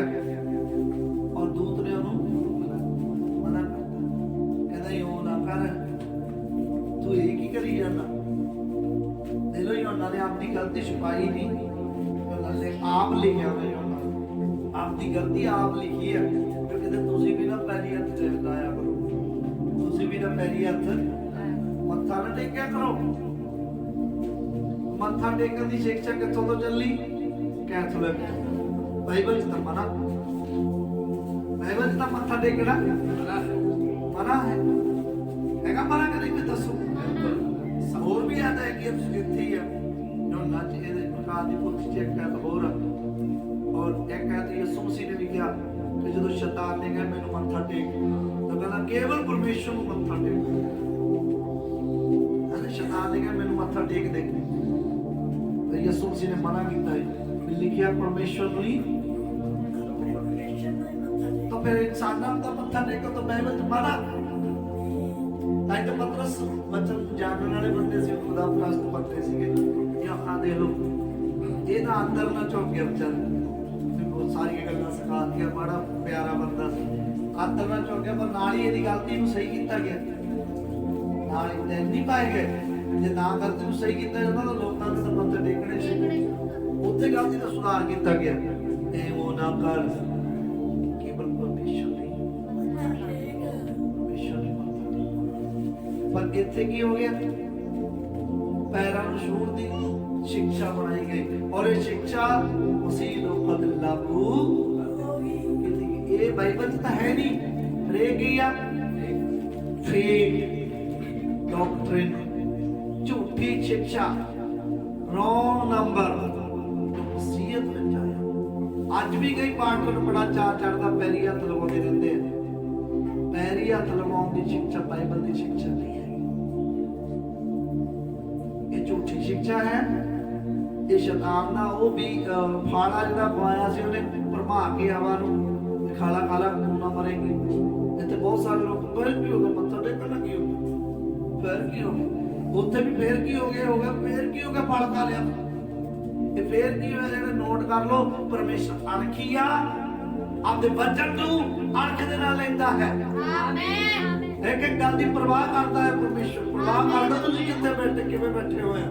ਇਹਨਾਂ ਤੁਸੀਂ ਫੇਰ ਕੀ ਹੋ ਗਿਆ? ਫੇਰ ਕੀ ਹੋ ਗਿਆ? ਅਸੀਂ ਨਾ ਚਰਚ ਜਾਵਾਂਗੇ, ਐਤਵਾਰ ਦੀ ਬੰਦਗੀ ਛੱਡ ਦੇਵਾਂਗੇ, ਫੇਰ ਕੀ ਹੋ ਜੂ? ਫੇਰ ਕੁਛ ਨਹੀਂ ਹੋਇਆ। ਐਤਵਾਰ ਨੂੰ ਤੁਸੀਂ ਰਿਸਕ ਲੈਂਦੇ ਆ। ਕਿਹੜੇ ਰਿਸਕ ਲੈ ਲੈਂਦੇ ਆ ਤੁਸੀਂ? ਹਾਲੇਲੂਇਆ। ਡਾਕਟਰ ਬਹੁਤ ਬਾਤ ਕਰਦਾ ਹੋਏ। ਆਓ ਅਸੀਂ ਦੇਖਾਂਗੇ ਅਗਲੀ ਝੂਠੀ ਸਿੱਖਿਆ 350 ਈਸਵੀ ਦੇ ਵਿੱਚ ਸ਼ੁਰੂ ਹੋਈ। ਕੌਮ ਦੇ ਹੁਕਮ ਨੂੰ ਸਭ ਤੋਂ ਵੱਡਾ ਹੁਕਮ ਮੰਨਿਆ ਗਿਆ। ਇਹ ਲਾਗੂ ਕੀਤੀ ਗਈ ਸਿੱਖਿਆ ਵੀ ਕੌਮ ਦਾ ਹੁਕਮ ਸਭ ਤੋਂ ਵੱਡਾ ਹੁਕਮ ਹੈ। ਪਤਾ ਤੁਹਾਨੂੰ ਨਬੀ ਨੇ ਕਿਵੇਂ ਸਿਖਾਇਆ? ਕਹਿੰਦਾ ਲੜਾਈਆਂ ਰੁਕ ਜਾਂਦੀਆਂ ਨੇ, ਪੌਪ ਕਹਿੰਦਾ ਹੈ। ਲੜਾਈਆਂ ਲੱਗ ਜਾਂਦੀਆਂ ਨੇ, ਪੌਪ ਕਹਿੰਦਾ ਹੈ। ਜਿਵੇਂ ਪੌਪ ਕਹਿੰਦਾ ਹੈ ਉਦਾਂ ਹੀ ਹੋ ਜਾਂਦੀ ਹੈ। ਜਿਵੇਂ ਪੌਪ ਕਹਿੰਦਾ ਖੜ ਜਾਓ ਤਾਂ ਲੋਕ ਖੜ ਜਾਂਦੇ ਆ। ਪੌਪ ਕਹਿੰਦਾ ਲੋਕ ਬਹਿ ਜਾਓ ਤਾਂ ਲੋਕ ਇੱਕ ਜਾ ਕੇ ਰਾਸ਼ਟਰਪਤੀ ਨੂੰ ਕਹਿੰਦੇ ਤੂੰ ਬਹਿ ਜਾ, ਤੂੰ ਬਹਿ ਜਾਂਦਾ। ਇੱਕ ਨੂੰ ਕਹਿੰਦਾ ਤੂੰ ਉੱਠ ਜਾ ਤੇ ਉਹ ਐਡਾ ਹੁਕਮ ਬਣਾਇਆ ਗਿਆ ਪੌਪ। ਇਹ ਸਿੱਖਿਆ ਲਾਗੂ ਕੀਤੀ ਗਈ ਕਿ ਪੌਪ ਨੇ ਜੋ ਕੱਢਤਾ ਮੂੰਹ ਚੋਂ ਉਹ ਵਚਨ ਬਣ ਗਿਆ। ਉਹ ਵਚਨ ਬਣਾ ਦਿੱਤਾ ਗਿਆ। ਪਰ ਉਹਨਾਂ ਨੇ ਸਿੱਖਿਆ ਲਾਗੂ ਕੀਤੀ ਕਿ ਪੌਪ ਦੀ ਸਿੱਖਿਆ ਦੁਨੀਆ ਤੇ ਐ ਲਾਗੂ ਹੁੰਦੀ। ਪੌਪ ਨੇ ਜੋ ਬੋਲਤਾ ਉਹੀ ਜੋ ਹੋਊਗਾ, ਜੋ ਹੁਕਮ ਬਣਾਊਗਾ, ਜਿੱਥੇ ਉਹਦੇ ਸੈਨ ਹੋ ਗਏ, ਪੌਪ ਦੇ ਸੈਨ ਹੋ ਗਏ, ਉਹ ਸਿੱਖਿਆ ਹੀ ਬਣਾ ਦਿੱਤੀ ਜਾਊਗੀ। ਹਾਲੇਲੂਇਆ। ਇਹ ਸਿੱਖਿਆ ਲਾਗੂ ਕੀਤੀ ਗਈ। ਹਾਲੇਲੂਇਆ। ਬਾਈਬਲ ਦੇ ਵਿੱਚ ਸਭ ਤੋਂ ਮਹਾਨ ਹੁਕਮ ਕਿਹਦਾ? ਯਿਸੂ ਮਸੀਹ। ਯਿਸੂ ਮਸੀਹ। ਇੱਧਰ ਕਿਹੜਾ ਕੀ ਬਣਾਤਾ? ਸਤਿਪੁਰਸ਼ ਨੇ ਕਿਹਾ, ਪੜੋ ਇੱਕ ਗਲਾਤੀਆ ਦੀ ਕਿਤਾਬ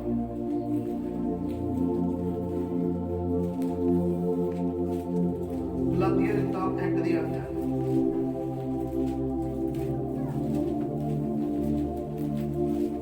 ਨਾਲ ਮੈਂ ਇੱਥਾ ਵੀ ਦੇ ਰਹੀਆਂ, ਯਾਦ ਰੱਖਿਓ ਠੀਕ ਆ। ਬਾਈਬਲ ਵੀ ਦਿਖਾ ਰਹੇ ਆਪਾਂ ਨਾਲ ਜਿੰਨੀਆਂ ਕਿਤਾਬਾਂ ਬਾਈਬਲ 'ਚ ਹੈਗੀਆਂ ਮੈਂ ਨਾਲ ਦਿਖਾ ਰਿਹਾ ਤੁਹਾਨੂੰ।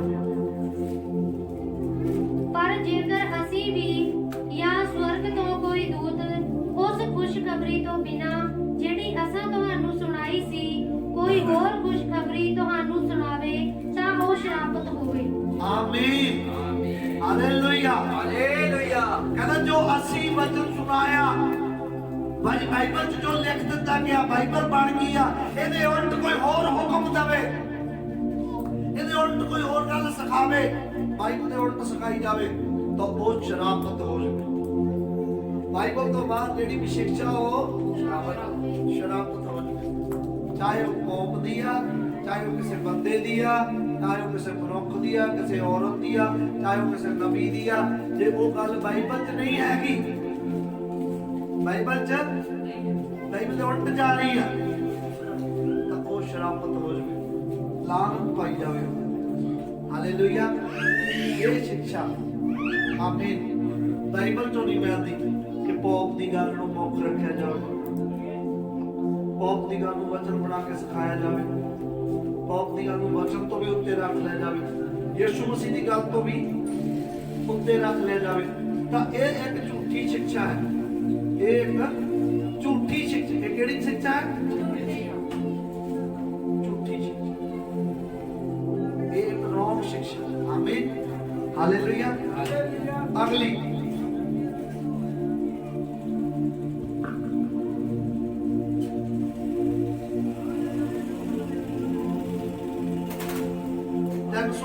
ਈਸਵੀ ਦੇ ਵਿੱਚ ਸਲੀਬ ਦੀ ਪੂਜਾ ਸ਼ੁਰੂ ਹੋਈ। ਸਲੀਬ ਦੀ ਪੂਜਾ, ਚਰਚ ਦੇ ਸਲੀਬ ਦੇ ਅੱਗੇ ਦੁਆ ਕਰਨੀ, ਸਲੀਬ ਨੂੰ ਮੱਥਾ ਟੇਕਣਾ, ਸਲੀਬ ਦੀ ਪੂਜਾ ਸ਼ੁਰੂ ਹੋਈ।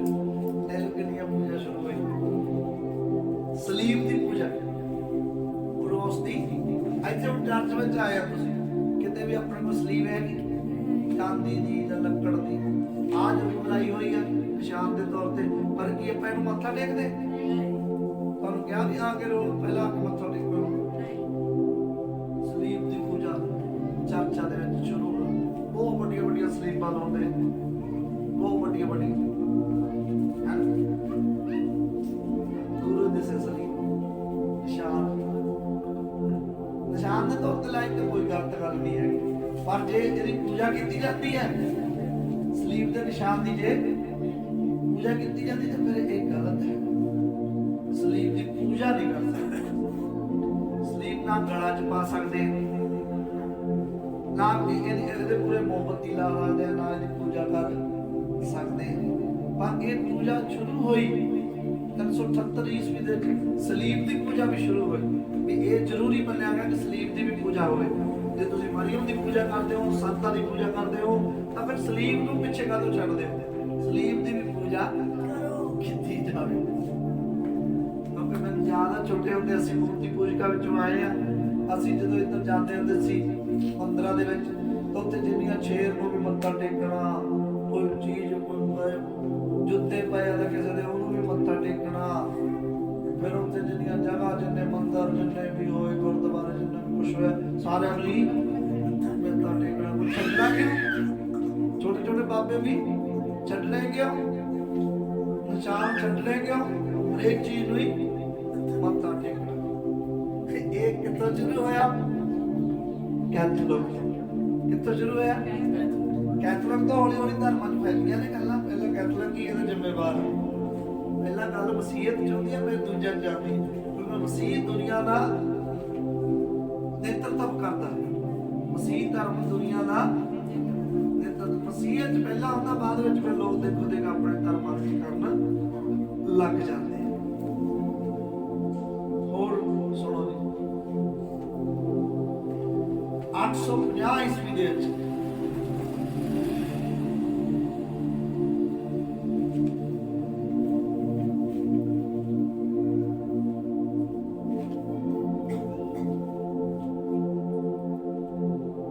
ਪਾਦਰੀ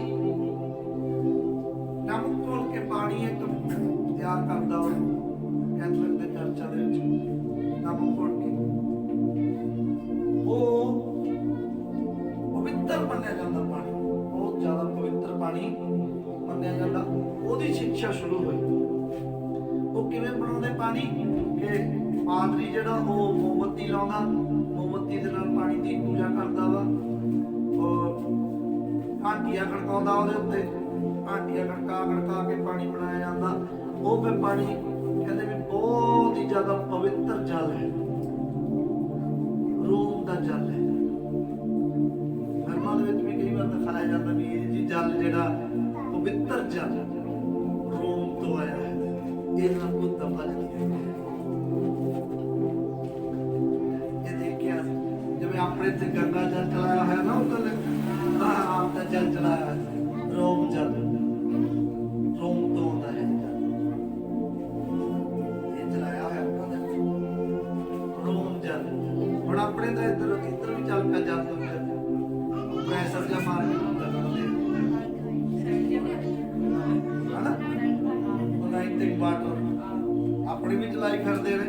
ਇਹ ਚੱਲਿਆ ਕਿੱਥੋਂ? ਅਸਲ ਚ ਰੋਮ ਤੋਂ ਸ਼ੁਰੂ ਹੋਇਆ। ਵੀ ਪਵਿੱਤਰ ਜਲ ਬਣਾ ਦਿੱਤਾ ਔਰ ਇਹ ਇਸ ਤਰ੍ਹਾਂ ਸਿੱਖਿਆ ਸ਼ੁਰੂ ਬਾਈਬਲ ਦੇ ਵਿੱਚ ਜਲ ਦੀ ਸਿੱਖਿਆ ਹੀ ਹੈ ਨਹੀਂ। ਬਾਈਬਲ ਦੇ ਜਲ ਦੀ ਸਿੱਖਿਆ ਹੀ ਹੈ ਨਹੀਂ ਕਿ ਚੇਲਿਆਂ ਨੇ ਕਦੇ ਕਿਹਾ ਵੀ ਲਾਓ ਪਾਣੀ ਬਣਾ ਕੇ ਦਈਏ ਤੁਹਾਨੂੰ, ਲਾਓ ਤੁਹਾਨੂੰ ਪਾਣੀ ਤੇ ਦੁਆ ਕਰ ਦਿੰਦੇ। ਬਾਈਬਲ ਦੇ ਤੇਲ ਦੀ ਜ਼ਰੂਰ ਆ, ਉਹ ਵੀ ਤੇਲ ਸ਼ੀਸ਼ੀਆਂ 'ਚ ਬਣਾ ਕੇ ਦੇਣ ਨੂੰ ਨਹੀਂ ਕਿਹਾ। ਕੀ ਕਿਹਾ ਗਿਆ ਬਾਈਬਲ ਦੇ ਵਿੱਚ? ਇਹ ਕਿਹਾ ਗਿਆ ਕਿ ਜੇ ਕੋਈ ਬਿਮਾਰ ਹੈ ਤਾਂ ਕਲੀਸਿਆ ਦੇ ਬਜ਼ੁਰਗਾਂ ਨੂੰ ਸੱਦ ਕੇ ਲੈ ਉਹਨਾਂ ਨੂੰ ਬੁਲਾਇਆ ਜਾਵੇ ਔਰ ਉਹ ਪ੍ਰਭੂ ਦਾ ਨਾਮ ਲੈ ਕੇ ਉਹਨੂੰ ਤੇਲ ਚੱਸਣ। ਉਹ ਪ੍ਰਭੂ ਦਾ ਨਾਮ ਲੈ ਕੇ ਉਹਨੂੰ ਤੇਲ ਚੱਸਣ ਅਤੇ ਜੇ ਉਹ ਬਿਮਾਰ ਆ ਉਹ ਆਪਣੇ ਪਾਪਾ ਦਾ ਇਕਰਾਰ ਕਰੇਗਾ ਔਰ ਉਹ ਪ੍ਰਾਰਥਨਾ ਦੀ ਵਿਸ਼ਵਾਸ ਨਾਲ ਕੀਤੀ ਜਾਵੇਗੀ ਤੇਲ ਲਾ ਕੇ ਤਾਂ ਰੋਗੀ ਬਚਾਇਆ ਜਾਵੇਗਾ। ਆਮੀਨ। ਇਸ ਤਰ੍ਹਾਂ ਲਿਖਿਆ, ਕਿਤੇ ਨਹੀਂ ਲਿਖਿਆ ਕਿ ਤੇਲ ਦੋ ਸ਼ੀਸ਼ੀਆਂ ਵਿੱਚ ਤੇਲ ਦੇ ਦੋ, ਪਾਣੀ ਤੇ ਦੁਆ ਕਰ ਕਰਕੇ ਦੇ ਦੋ, ਪਾਣੀ ਮੁੱਲ ਵੀ ਵੇਚ ਦੋ। ਇਹ ਸਭ ਕੁਝ ਤਾਂ ਉੱਥੋਂ ਹੀ ਚੱਲਿਆ ਹੈ, ਝੂਠੀ ਸਿੱਖਿਆ ਅੱਜ ਮਿਸ਼ਨਾਂ ਤੋਂ ਸਾਰੇ ਸੰਸਾਰ ਵਿੱਚ ਫੈਲ ਗਈ। ਅੱਜ ਝੂਠੇ ਪਾਦਰੀ ਨਕਲ ਕਰਦੇ ਪੋਪ ਦੀ ਔਰ ਉਸੇ ਤਰ੍ਹਾਂ ਕਰਦੇ ਨੇ, ਪਵਿੱਤਰ ਜਲ ਬਣਾ ਕੇ ਵੇਚਦੇ ਨੇ। ਉਹਦੀ ਕੀਮਤ ਰੱਖੀ ਜਾਂਦੀ, ਖੁਦਾ ਦਾ ਮਸਾ ਵੇਚ ਨਹੀਂ ਸਕਦੇ। ਖੁਦਾ ਦਾ ਮਸਾ ਇਹ ਉੱਥੋਂ ਤੋਂ ਚੱਲਿਆ, ਪਰ ਉਹ ਸਾਰਾ ਪਵਿੱਤਰ ਜਲ ਨੂੰ ਮੰਨਿਆ ਜਾਂਦਾ ਸੀ। ਪਰ ਇਹ ਬਾਈਬਲ 'ਚ ਏਦਾਂ ਦੀ ਚੇਲਿਆਂ ਨੇ ਸਿੱਖਿਆ ਨਹੀਂ ਦਿੱਤੀ ਵੀ ਪਾਣੀ ਤੇ ਦੁਆ ਕਰ ਦੋ, ਪਾਣੀ ਪਵਿੱਤਰ ਹੋ ਜਾਊਗਾ, ਹਨਾ। ਚੇਲਿਆਂ ਨੇ ਕਦੇ ਨਹੀਂ ਕਿਹਾ। ਇਹ ਇੱਕ ਝੂਠੀ ਸਿੱਖਿਆ। ਇਹ ਕੀ ਹੈ ਗੱਲ? ਇਹ ਬਾਈਬਲ ਦੇ ਵਿੱਚ ਐਡ ਮਸੀਹ ਲੋਕਾਂ ਦੇ ਵਿੱਚ ਆ ਗਈ। ਹਾਲੇਲੂਇਆ। ਜਿਹੜੀ ਗੱਲ ਬਾਈਬਲ ਨਾਲ ਮੇਲ ਨਹੀਂ ਖਾਂਦੀ, ਉਹ ਬਾਈਬਲ 'ਚ ਪਾਣੀ ਦੀ ਸਿੱਖਿਆ ਹੀ ਨਹੀਂ ਹੈਗੀ। ਕੋਈ ਪਵਿੱਤਰ ਜਲ ਨਹੀਂ ਯਿਸੂ ਮਸੀਹ ਨੇ ਕਿਹਾ। ਯਿਸੂ ਮਸੀਹ ਨੇ ਇਦਾਂ ਦੀ ਕੋਈ ਗੱਲ ਨਹੀਂ ਕਹੀ। ਆਮੀਨ। ਨਾ ਹੀ ਉਹਦੇ ਚੇਲਿਆਂ ਨੇ ਕਦੇ ਪਾਣੀ ਤੇ ਦੁਆ ਕਰਕੇ ਉਹਨੂੰ ਪਵਿੱਤਰ ਬਣਾਇਆ ਕਿਤੇ ਵੀ। ਇੱਕ ਵੀ ਐਦਾ ਹੈਗੀ, ਇੱਕ ਵੀ ਐਦਾ ਹੈਗੀ ਯਿਸੂ ਮਸੀਹ ਨੇ ਕਿਹਾ ਪਵਿੱਤਰ ਜਲ ਬਣਾ ਦੋ, ਕਿਹਾ ਕਿਤੇ ਵੀ। ਫਿਰ ਇਹ ਕੀ ਹੈ? ਝੂਠੀ ਸਿੱਖਿਆ ਕਹਿੰਦੀ ਸੀ ਇਹ 12ਵੀਂ ਫੇਲ ਸਿੱਖਿਆ। ਹੁਣ ਆਪਾਂ 13ਵੀਂ ਦੇਖਦੇ।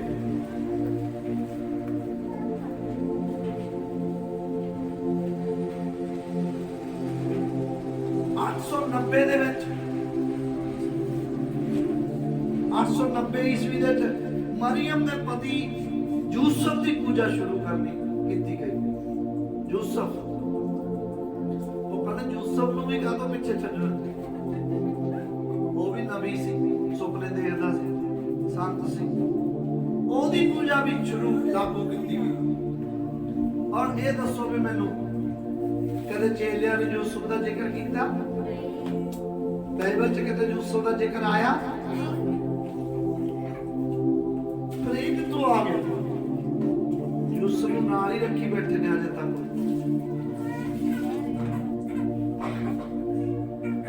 ਲਾਗੂ ਕੀਤੀ, ਲਾਗੂ। ਇਹ ਜ਼ਰੂਰੀ ਆ, ਇਹਦੀ ਤੋਹੀਨ ਨਾ ਕੀਤੀ ਜਾਵੇ, ਕਿਉਂਕਿ ਪੌਪ ਦਾ ਕਾਨੂੰਨ ਵਚਨ ਬਣਾ ਕੇ ਪੇਸ਼ ਕੀਤਾ ਜਾਂਦਾ। ਇਹ ਬਹੁਤ ਇਹ ਤਾਂ ਕਰਕੇ ਨੋਟ ਕੀਤੀਆਂ ਨੇ ਵੀ ਇੰਨੇ ਈਸਵੀ 'ਚ ਇਹਨਾਂ ਨੇ ਬਣਾਇਆ, ਉਹਦਾ ਕਾਨੂੰਨ ਬਣਾਇਆ, ਪਾਸ ਕੀਤਾ ਕਾਨੂੰਨ, ਮੋਹਰ ਲੱਗੀ ਪੌਪ ਦੀ। ਉਹ ਚੀਜ਼ਾਂ ਕਦੋਂ? 890 ਦੇ ਯੂਸਫ ਜੋ ਮਰੀਮ ਦਾ ਪਤੀ ਸੀ, ਉਹਦੀ ਪੂਜਾ ਸ਼ੁਰੂ ਕੀਤੀ। ਪੂਜਾ ਆਰਾਮ ਨਾਲ ਉਹਦੇ ਨਾਮ ਦੀ ਵੀ ਦੁਆ ਕਰ ਸਕਦੇ ਆ। ਉਹ ਵੀ ਸੰਤ ਦਾ, ਮਹਾਨ ਸੰਤ ਦਾ। ਹਾਲੇਲੂਇਆ। ਅੱਗੇ 965 ਦੇ ਵਿੱਚ ਸ਼ੁਰੂ ਹੋਈ। ਉਸ ਦਿਨ ਦੱਸਿਆ ਜੀ, ਅੱਜ ਆਪਾਂ ਨੂੰ ਡਿਟੇਲ ਘੰਟੀਆਂ ਨੂੰ ਬਪਤਿਸਮਾ ਦੇਣਾ। ਘੰਟੀਆਂ ਨੂੰ ਮੈਂ ਜਾਣ। ਹਾਲੇਲੂਇਆ। ਘੰਟੀਆਂ ਨੂੰ ਬਪਤਿਸਮਾ ਦਿੱਤਾ ਗਿਆ। ਘੰਟੀਆਂ ਚਰਚ ਵਿੱਚ ਉਹਨਾਂ ਕੋਲੇ ਕਈ ਤਰ੍ਹਾਂ ਦੀ ਘੰਟੀਆਂ ਨੇ, ਤੁਹਾਨੂੰ ਦੱਸ ਦਈਏ। ਅਸੀਂ ਵੀ ਦੇਖਿਆ ਧਰਮਾਂ ਵਿੱਚ ਸਾਡੇ ਕੋਲ ਘੰਟੀਆਂ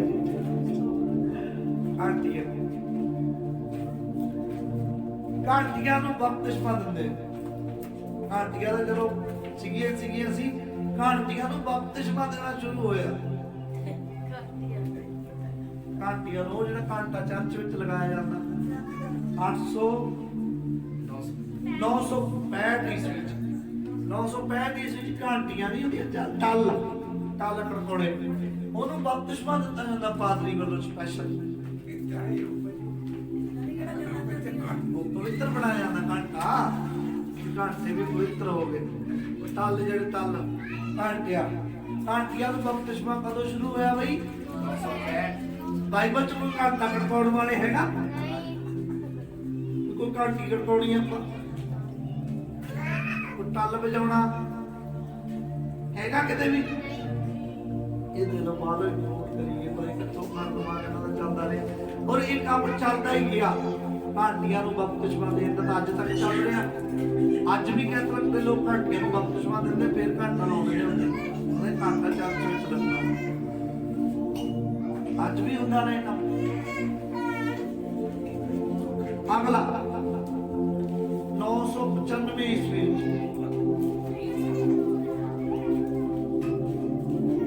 ਪੋਪ ਜੌਨ 5 ਨੇ ਕਾਨੂੰਨ ਬਣਾਇਆ ਸੀ, ਮਰਿਆ ਹੋਇਆ ਵਿਸ਼ਵਾਸੀਆਂ ਨੂੰ ਸੰਤ ਘੋਸ਼ਿਤ ਕੀਤਾ ਕਿ ਜਿਉਂਦਿਆਂ ਨੂੰ ਨਹੀਂ।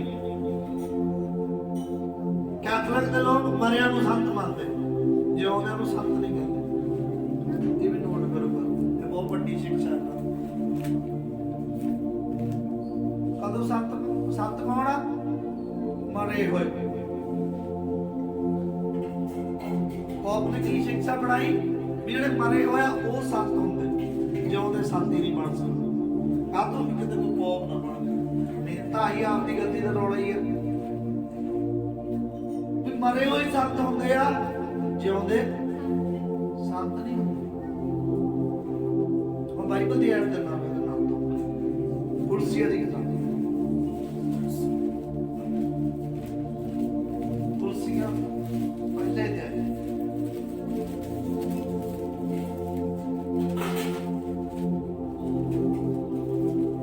ਪਹਿਲਾਂ ਦੇ ਆਏ।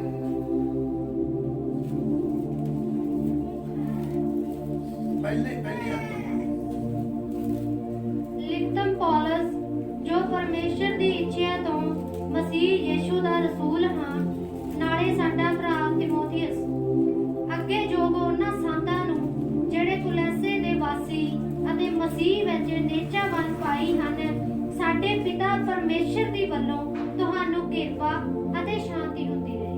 ਆ ਲੋ ਜੀ, ਇਹ ਜਿਉਂਦਿਆਂ ਨੂੰ ਪੱਤਰੀ ਲਿਖੀ ਆ ਕਿ ਮਰਿਆ ਨੂੰ? ਬੋਲ ਕੇ ਦੱਸੋ। ਜਿਉਂਦਿਆਂ ਨੂੰ।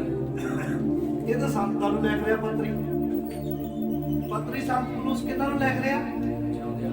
ਸੰਤਾਂ ਨੂੰ।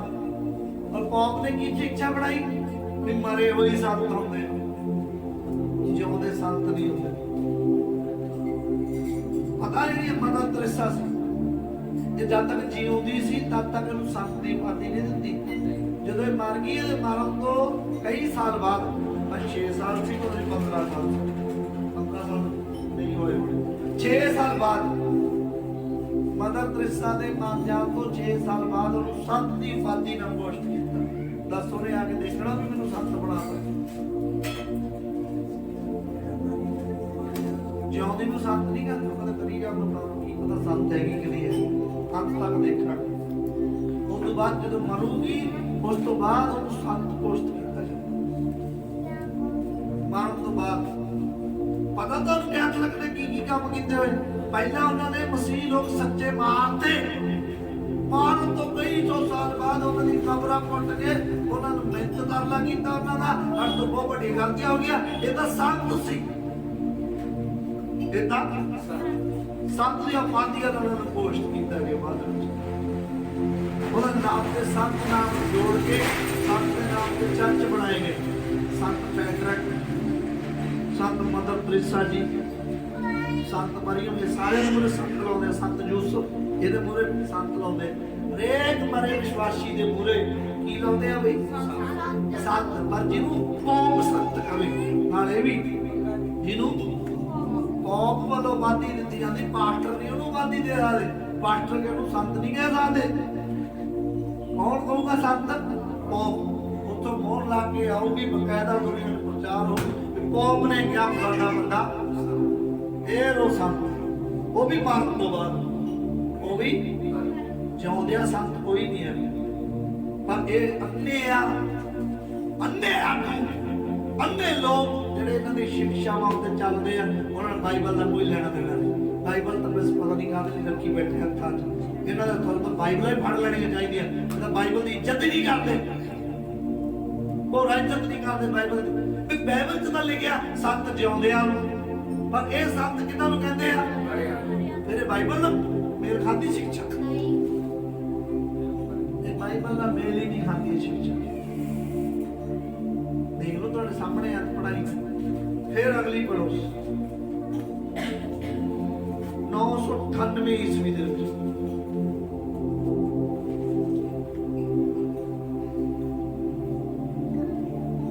ਸ਼ੁੱਕਰਵਾਰ ਵਾਲੇ ਦਿਨ ਰੋਜ਼ਾ ਰੱਖਣਾ ਸ਼ੁਰੂ ਹੋ ਗਿਆ। ਸ਼ੁੱਕਰਵਾਰ ਵਾਲੇ ਦਿਨ ਹੀ ਰੋਜ਼ਾ ਰੱਖਣਾ, ਇਹ ਸਿੱਖਿਆ ਲਾਗੂ। ਤੁਹਾਨੂੰ ਪਤਾ ਹੈ ਪੂਰੀ ਵਸੀਅਤ ਚਾਹੀਦੀ, ਮਿਸ਼ਨਾਂ 'ਚ ਵੀ ਆਈ, ਉਹ ਵੀ ਸ਼ੁੱਕਰਵਾਰ ਵਾਲੇ ਦਿਨ ਰੋਜ਼ੇ ਰੱਖਦੇ। ਹੁਣ ਵੀ ਅਸੀਂ ਵੀ ਰੱਖਦੇ ਰਹੇ ਪਹਿਲਾਂ ਜਦੋਂ ਮਿਸ਼ਨਾਂ ਸੀਗੇ। ਸ਼ੁੱਕਰਵਾਰ ਪਾਠਾਂ ਨੇ ਕਹਿਣਾ ਸ਼ੁੱਕਰਵਾਰ ਦਾ ਰੋਜ਼ਾ ਰੱਖੋ, ਕੀ ਗੱਲ ਉਹ ਵਧੀਆ। ਇਹ ਸਿੱਖਿਆ ਤਾਂ ਉੱਥੋਂ ਚੱਲੀ ਹੋਈ ਪਿੱਛੋਂ ਕੈਥੋਲਿਕ ਚੋਂ। ਸ਼ੁੱਕਰਵਾਰ ਦਾ ਰੋਜ਼ਾ ਜ਼ਰੂਰੀ ਕਰ ਦਿੱਤਾ ਗਿਆ ਕਿ ਜੇ ਰੋਜ਼ਾ ਰੱਖਣਾ ਵਾ ਕਿਸੇ ਦਿਨ ਤਾਂ ਫਿਰ ਆਪਣੇ ਲੋਕ ਵੀ ਕਹਿੰਦੇ ਅੱਜ ਮੰਗਲਵਾਰ ਆ, ਅੱਜ ਸ਼ਨੀਵਾਰ ਮੈਂ ਸੈਰ ਨਹੀਂ ਧੋਣਾ। ਇਹ ਦਿਨਾਂ ਦੇ ਵਹਿਮ ਕਿੱਥੋਂ ਆਏ? ਕੈਥੋਲਿਕ ਚੋਂ। ਆ ਦੇ ਲੋ ਦਿਨਾਂ ਦੇ ਵਹਿਮ। ਤੁਸੀਂ ਕਹੋਗੇ ਦਿਨਾਂ ਦੇ ਵਹਿਮ ਕਿੱਥੋਂ ਪੈ ਗਏ? ਤੁਹਾਨੂੰ ਤਾਂ ਪਤਾ ਨਹੀਂ ਯਾਰ, ਲੋਕ ਵਹਿਮ ਕਰਦੇ ਆ। ਵਹਿਮ ਇੰਨਾ ਲੋਕਾਂ ਦੇ ਪਾਏ ਹੋਏ ਖੌਫ ਵਰਗੇ ਲੋਕ, ਹਨਾ। ਸ਼ੁੱਕਰਵਾਰ ਦਾ ਰੋਜ਼ਾ ਰੱਖਣਾ ਇਹਨਾਂ ਨੇ ਵਹਿਮ ਪਾਇਆ ਵੀ ਇਹ ਦਿਨ ਵਧੀਆ, ਕਿਉਂਕਿ ਇਸ ਦਿਨ ਯਿਸੂ ਸੂਲੀ ਤੇ ਚੜਿਆ ਸੀ। ਇਸ ਦਿਨ ਨੂੰ ਪੱਕਾ ਕਰ ਦਿੱਤਾ ਵੀ ਜੇ ਰੋਜ਼ਾ ਰੱਖਣਾ ਵਾ ਸ਼ੁੱਕਰਵਾਰ ਦਾ, ਇਹ ਦਿਨ ਪੌਪ ਨੇ ਮੁਕਰਰ ਕਰਤਾ।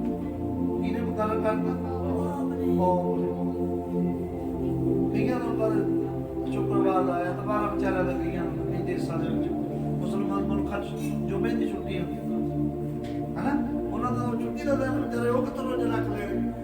ਹਾਲੇਲੂਇਆ। ਮਤਲਬ ਬਾਈਬਲ ਦੀ ਸਿੱਖਿਆ ਨਹੀਂ ਹੈਗੀ ਕਦੇ ਵੀ ਜੇਲਿਆਂ ਨੇ ਕਿਸੇ ਵੀ ਦਿਨ ਦਾ ਰੋਜ਼ਾ ਨਾ ਕਰੋ, ਨਹੀਂ ਕਿ ਪਤਾ ਜਿਹੜਾ ਮਰਜ਼ੀ ਦਿਨ ਨਾ। ਬਾਈਬਲ ਦੇ ਜੇਲਿਆਂ ਨੇ ਕਦੇ ਕੋਈ ਸਿੱਖਿਆ ਦਿੱਤੀ ਵੀ ਐਸੇ ਦਿਨ ਹੀ ਵਰਤ ਰੱਖਣਾ, ਸੋਮਵਾਰ ਰੱਖਣਾ ਜਾਂ ਮੰਗਲਵਾਰ ਜਾਂ ਬੁੱਧਵਾਰ ਜਾਂ ਸ਼ੁੱਕਰਵਾਰ? ਕਹਿੰਦੇ ਬਾਈਬਲ 'ਚ ਹੈਗਾ। ਤੇ ਯਿਸੂ ਮਸੀਹ ਨੇ ਕਿਹਾ ਵੀ ਇਸ ਦਿਨ ਰੋਜ਼ੇ ਰੱਖਣੇ। ਇਹ ਕਿੱਥੋਂ ਸ਼ੁਰੂ ਹੋ ਗਏ ਰੋਜ਼ੇ? ਸ਼ੁੱਕਰਵਾਰ ਦਾ ਰੋਜ਼ਾ ਬਹੁਤ ਲੋਕ ਰੱਖਦੇ ਆ, ਮਸੀਹਤ ਦੇ ਵਿੱਚ ਤਾਂ ਮਸ਼ਹੂਰ ਹੈ ਸ਼ੁੱਕਰਵਾਰ ਦਾ ਰੋਜ਼ਾ। ਮੈਂ ਹੋਊਗਾ ਤੁਸੀਂ ਬਹੁਤ ਜ਼ਿਆਦਾ ਸੁਣਿਆ ਸ਼ੁੱਕਰਵਾਰ ਦਾ ਰੋਜ਼ਾ। ਤਾਂ ਇਹ ਕਿੱਥੋਂ ਸ਼ੁਰੂ ਹੋਇਆ? ਪੌਪ ਤੋਂ। ਕਿੱਥੋਂ ਸ਼ੁਰੂ ਹੋਇਆ? ਪੌਪ ਨੇ ਸ਼ੁਰੂ ਕੀਤਾ ਹੈ। ਕਿਹੜੀ ਈਸਵੀ ਸ਼ੁਰੂ ਕੀਤਾ? 998 ਈਸਵੀ। ਸ਼ੁੱਕਰਵਾਰ ਦੇ ਦਿਨ ਰੋਜ਼ਾ ਰੱਖਣਾ ਜ਼ਰੂਰੀ ਆ। ਇਹ ਉੱਥੇ ਉਹਨੇ ਘੋਸ਼ਿਤ ਕੀਤਾ। ਇਹ ਸਿੱਖਿਆ ਝੂਠੀ ਸਿੱਖਿਆ, ਫੇਕ ਡਾਕਟਰਿਨ, ਝੂਠੀ ਸਿੱਖਿਆ ਵਸੀਅਤ ਵਿੱਚ ਆ। ਠੀਕ ਆ, ਅਗਲੇ ਕਰੋ ਨੋਟ 1079 ਆ ਦੇ ਦੋ। ਕਿੱਡੀ ਝੂਠੀ ਸਿੱਖਿਆ ਜਿਹੜੀ ਮਸੀਹਤ ਵਿੱਚ ਆਈ। ਸੁਣੋ, ਪਾਦਰੀਆਂ ਦਾ ਕੁਆਰੇ ਰਹਿਣਾ ਸ਼ੁਰੂ ਕੀਤਾ ਵੀ ਪਾਦਰੀ ਜਿਹੜੇ ਉਹ ਕੁਆਰੇ ਰਹਿ ਕੇ ਸੇਵਾ ਕਰਦੇ। ਕਰੋ ਨੋਟ, ਬਹੁਤ ਮਹਾਨ ਸਿੱਖਿਆ। ਕੈਥੋਲਿਕ ਦੇ ਪਾਦਰੀ ਕੁਆਰੇ ਹੁੰਦੇ। ਕੈਥੋਲਿਕ ਵਿਆਹ ਕਰਾ ਕੇ ਪਾਦਰੀ ਨਹੀਂ ਬਣ ਸਕਦੇ। ਪੌਪ ਵੀ ਕੁਆਰਾ ਹੀ ਹੈ। ਹਾਂ, ਪੌਪ ਵੀ ਕੁਆਰਾ ਹੀ ਆ। ਪਾਸਟਰ ਜਿੰਨੇ ਹੋਣਗੇ ਉਹ ਪਹਿਲਾਂ ਉਹ ਬ੍ਰਦਰ ਬਣਦੇ ਨੇ, ਫਿਰ ਉਹ ਫਾਦਰ ਬਣਦੇ। ਉਹ ਕਹਿੰਦੇ ਵੀ ਸਾਰੀ ਦੁਨੀਆ ਤੇ ਇੱਕ ਜੋੜੀਆਂ ਹੀ ਬੱਚਿਆਂ ਨੂੰ ਕੀ ਕਰਾਉਣਾ। ਅੱਛਾ, ਇੱਕ ਕੁਆਰੇ ਰਹਿਣ ਦੀ ਸਿੱਖਿਆ ਲਾਗੂ ਹੁਣ ਬਾਈਬਲ ਤੋਂ ਸੁਣਾਉਣਾ ਇਹਦੇ ਹੁਣ ਪਹਿਲਾਂ ਤੋਂ ਮੁੱਕਿਆ ਸੀ। 4 ਤੇ ਆਏ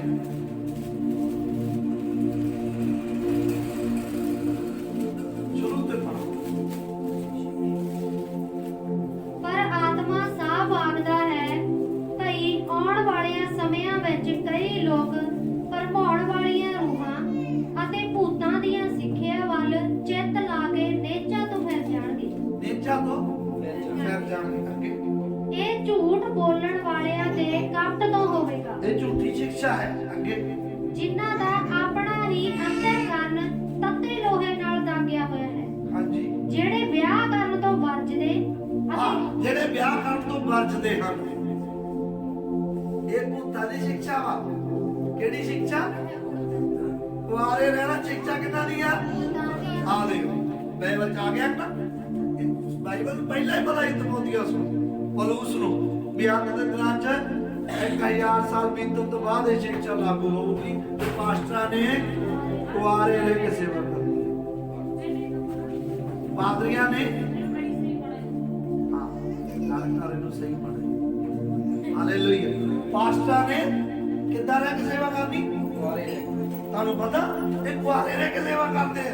ਮੈਨੂੰ ਪਤਾ ਮੈਂ 22 ਸਾਲੋਂ ਤੋਂ ਯਿਸੂ ਮਸੀਹ ਨੂੰ ਮੰਨਿਆ, ਪਾਦਰੀ ਬਣੇ ਮੈਂ ਜਾਣਦਾ ਬ੍ਰਦਰ ਤੇ ਫਾਦਰਾਂ ਨੂੰ ਕੁਆਰੇ ਵਿਆਹ ਨਹੀਂ ਕਰਾ ਸਕਦੇ। ਕੈਥੋਲਿਕ ਦਾ ਪਾਸਟਰ ਵਿਆਹ ਨਹੀਂ, ਯਾਦ ਰੱਖਿਓ ਕੈਥੋਲਿਕ ਦੇ ਪਾਸਟਰ ਕੁਆਰੇ ਹੁੰਦੇ ਪਰ ਨਾਮ ਦੇ ਕੁਆਰੇ। ਇਹ ਤਾਂ ਹੁਣ ਆਪਾਂ ਨੂੰ ਪਤਾ ਹੀ ਹੈ ਕਿ ਕਿੰਨੇ ਕੁਆਰੇ ਹੋਣਗੇ, ਨਾਮ ਦੇ ਕੁਆਰੇ।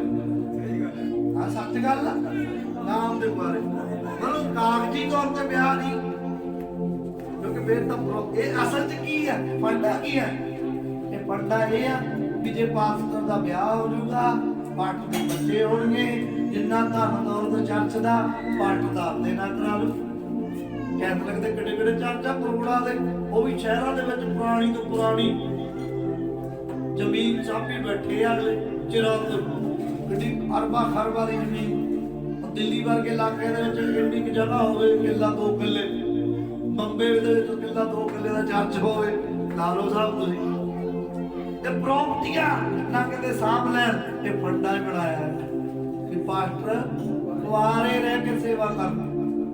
ਔਰ ਇਹ ਸਬਦ ਪੌਲੁਸ ਕਹਿੰਦਾ ਹੈ ਭੂਤਾਂ ਦੀ ਸਿੱਖਿਆ।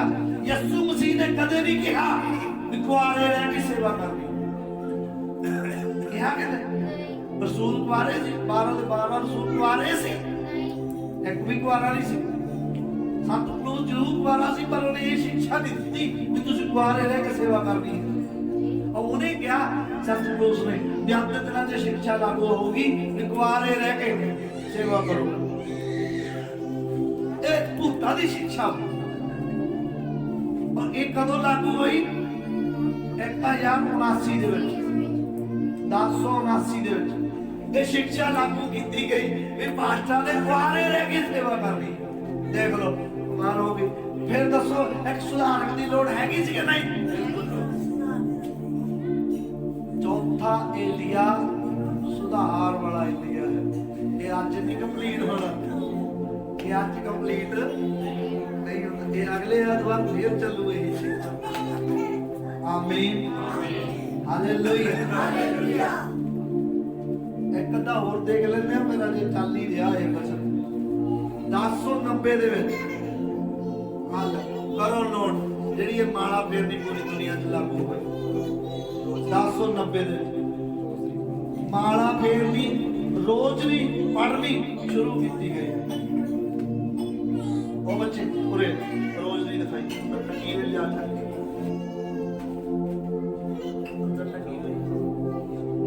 ਰੋਜ਼ਰੀ ਪੜ੍ਹਨਾ ਸ਼ੁਰੂ ਕੀਤਾ ਗਿਆ ਮਾਲਾ ਫੇਰਨੀ।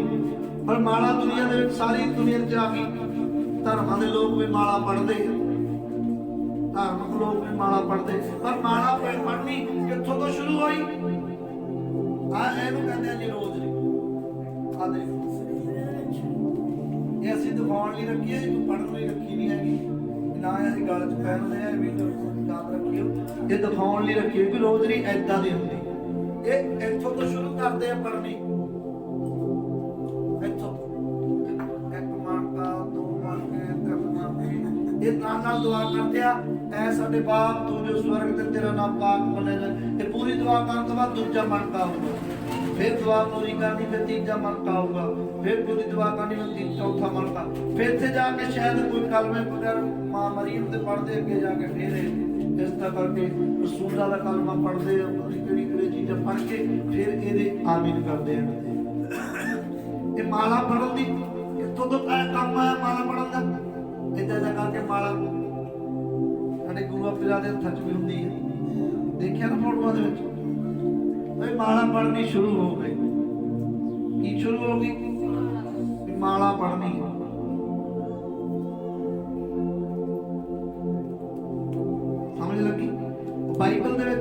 ਸੰਤਾਂ ਨੇ ਕਿਸੇ ਨੇ ਕਿਹਾ ਵੀ ਮਾਲਾ ਫੇਰਨੀ ਰੋਜ਼ ਨਹੀਂ ਪੜ੍ਹਨੀ ਹੈ ਜਾਂ ਗਲ ਦੇ ਸਲੀਬ ਰੋਜ਼ ਨਹੀਂ ਪਾਉਣੀ ਹੈ ਵੀ ਪੜ੍ਹ ਕੇ ਦੁਆ ਕਰਨੀ।